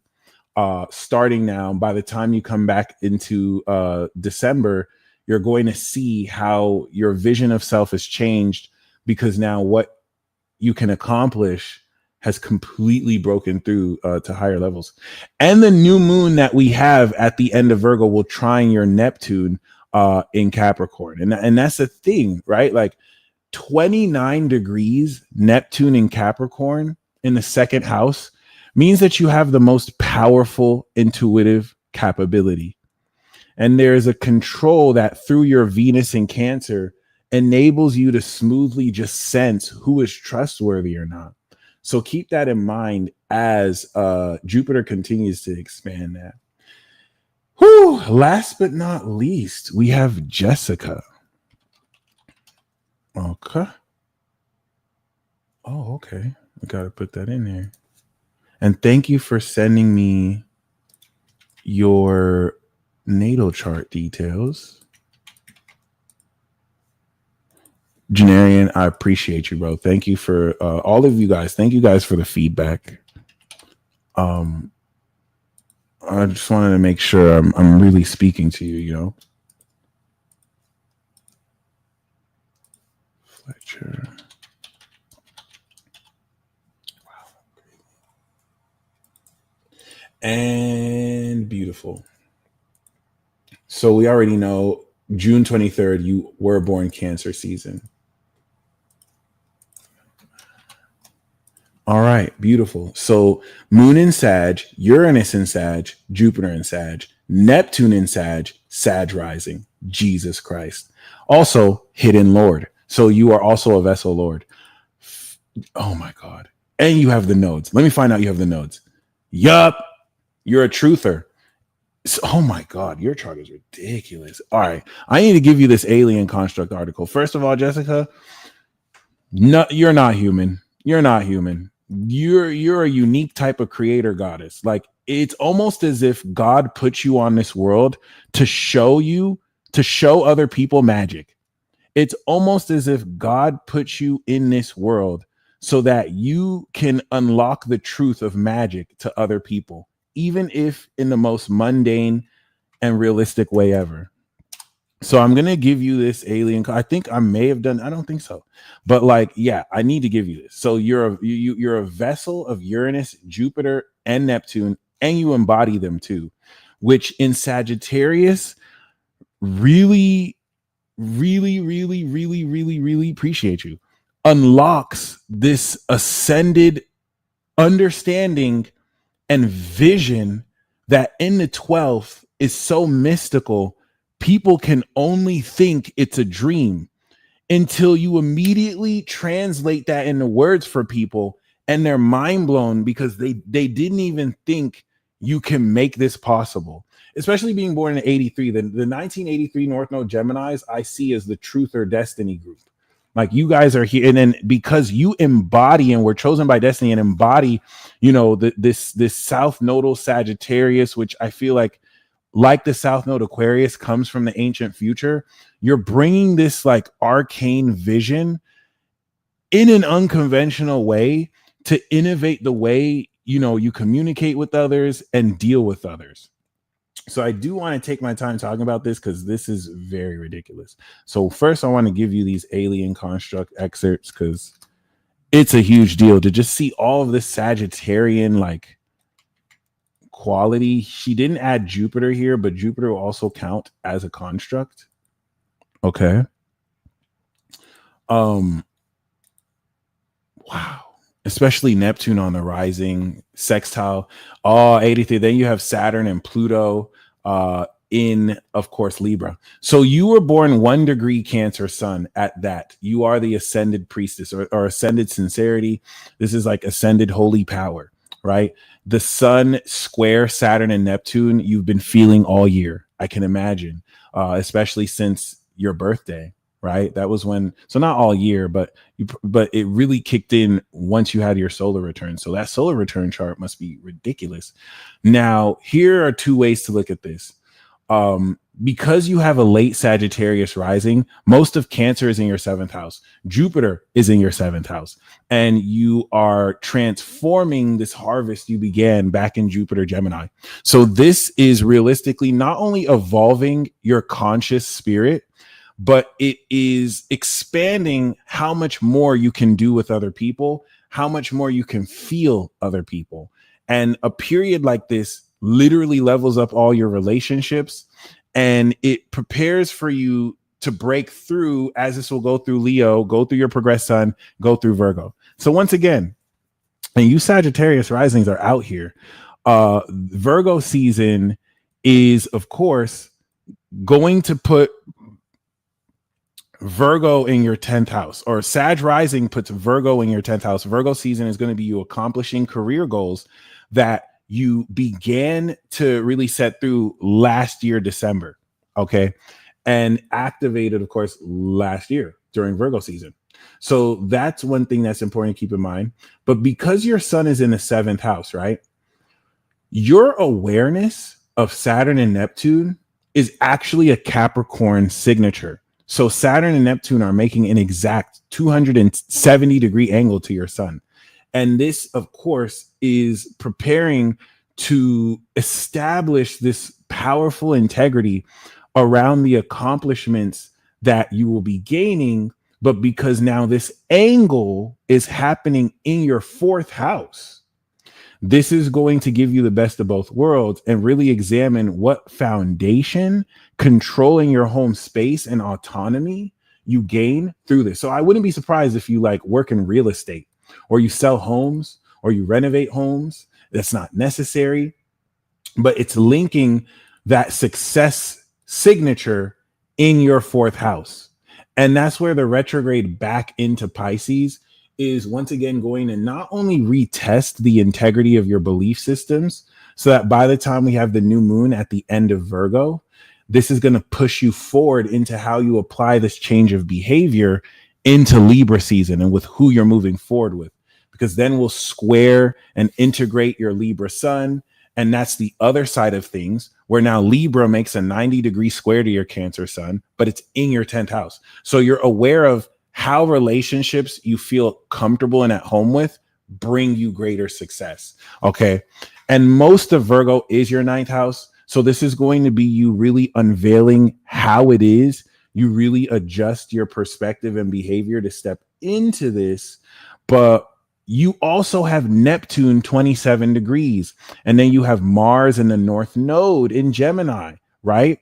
So the Saturn retrograde and the new moon is going to form a mutable cross for you. And because the nodes are squaring your nodes at present, this sets up an entire change of your perspective. Rare aspects like this bring in and contribute perspective from all angles, which really serve moving forward, especially from now to the end of the year, to completely change the way you perceive everything. Especially, of course, with Neptune that's going to be squaring your Neptune, you've begun to integrate this supernatural, clairvoyant, visual portal you embody, because you embody this divine aspect of Neptune ascended here in Sagittarius. And as Saturn and Neptune retrograde back, it's really just crystallizing how, of course, let's just say, I don't want to say powerfully, but it's crystallizing how exactly, how much more clearly your imagination provides more of a foundation, and your beliefs provide more of a foundation for the unique ways you share your vision with others. And of course, because you have Mars directly opposite this in the North Node, like there's a way you're destined to take action with others that make sure they gain the truth and nothing but the truth.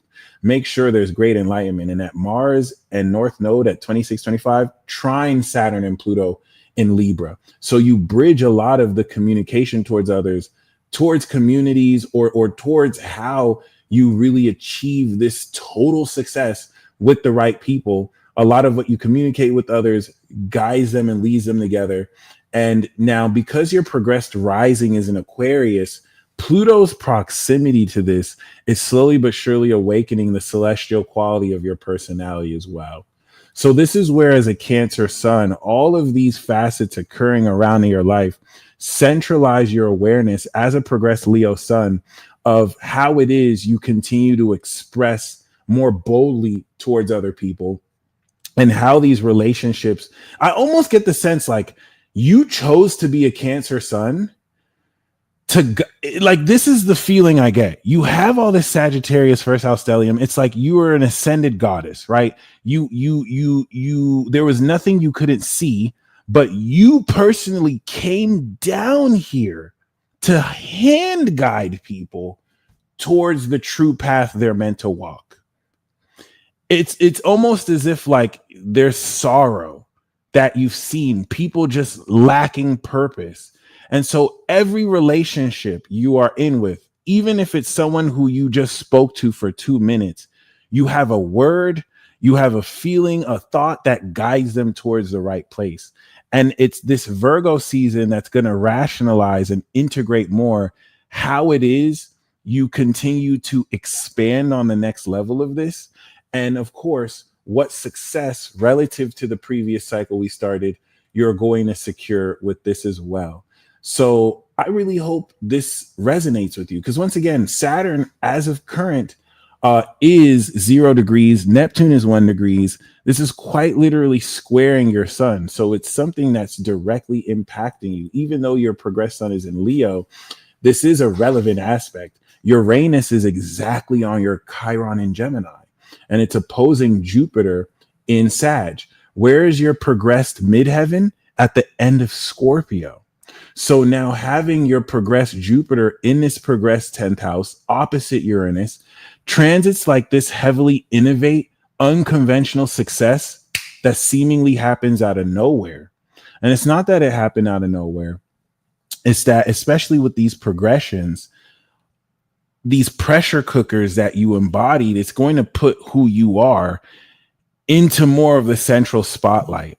So that'd be very interesting to see how Virgo begins this real change to facilitate all that and what that realistically looks like for you. Okay. But regardless, this is ridiculous. Like, this is a very interesting, very, very, very interesting. I would love your feedback. I would definitely love to know if this resonates with you, and if you gained anything from it. And yeah, that's where we're going to end today.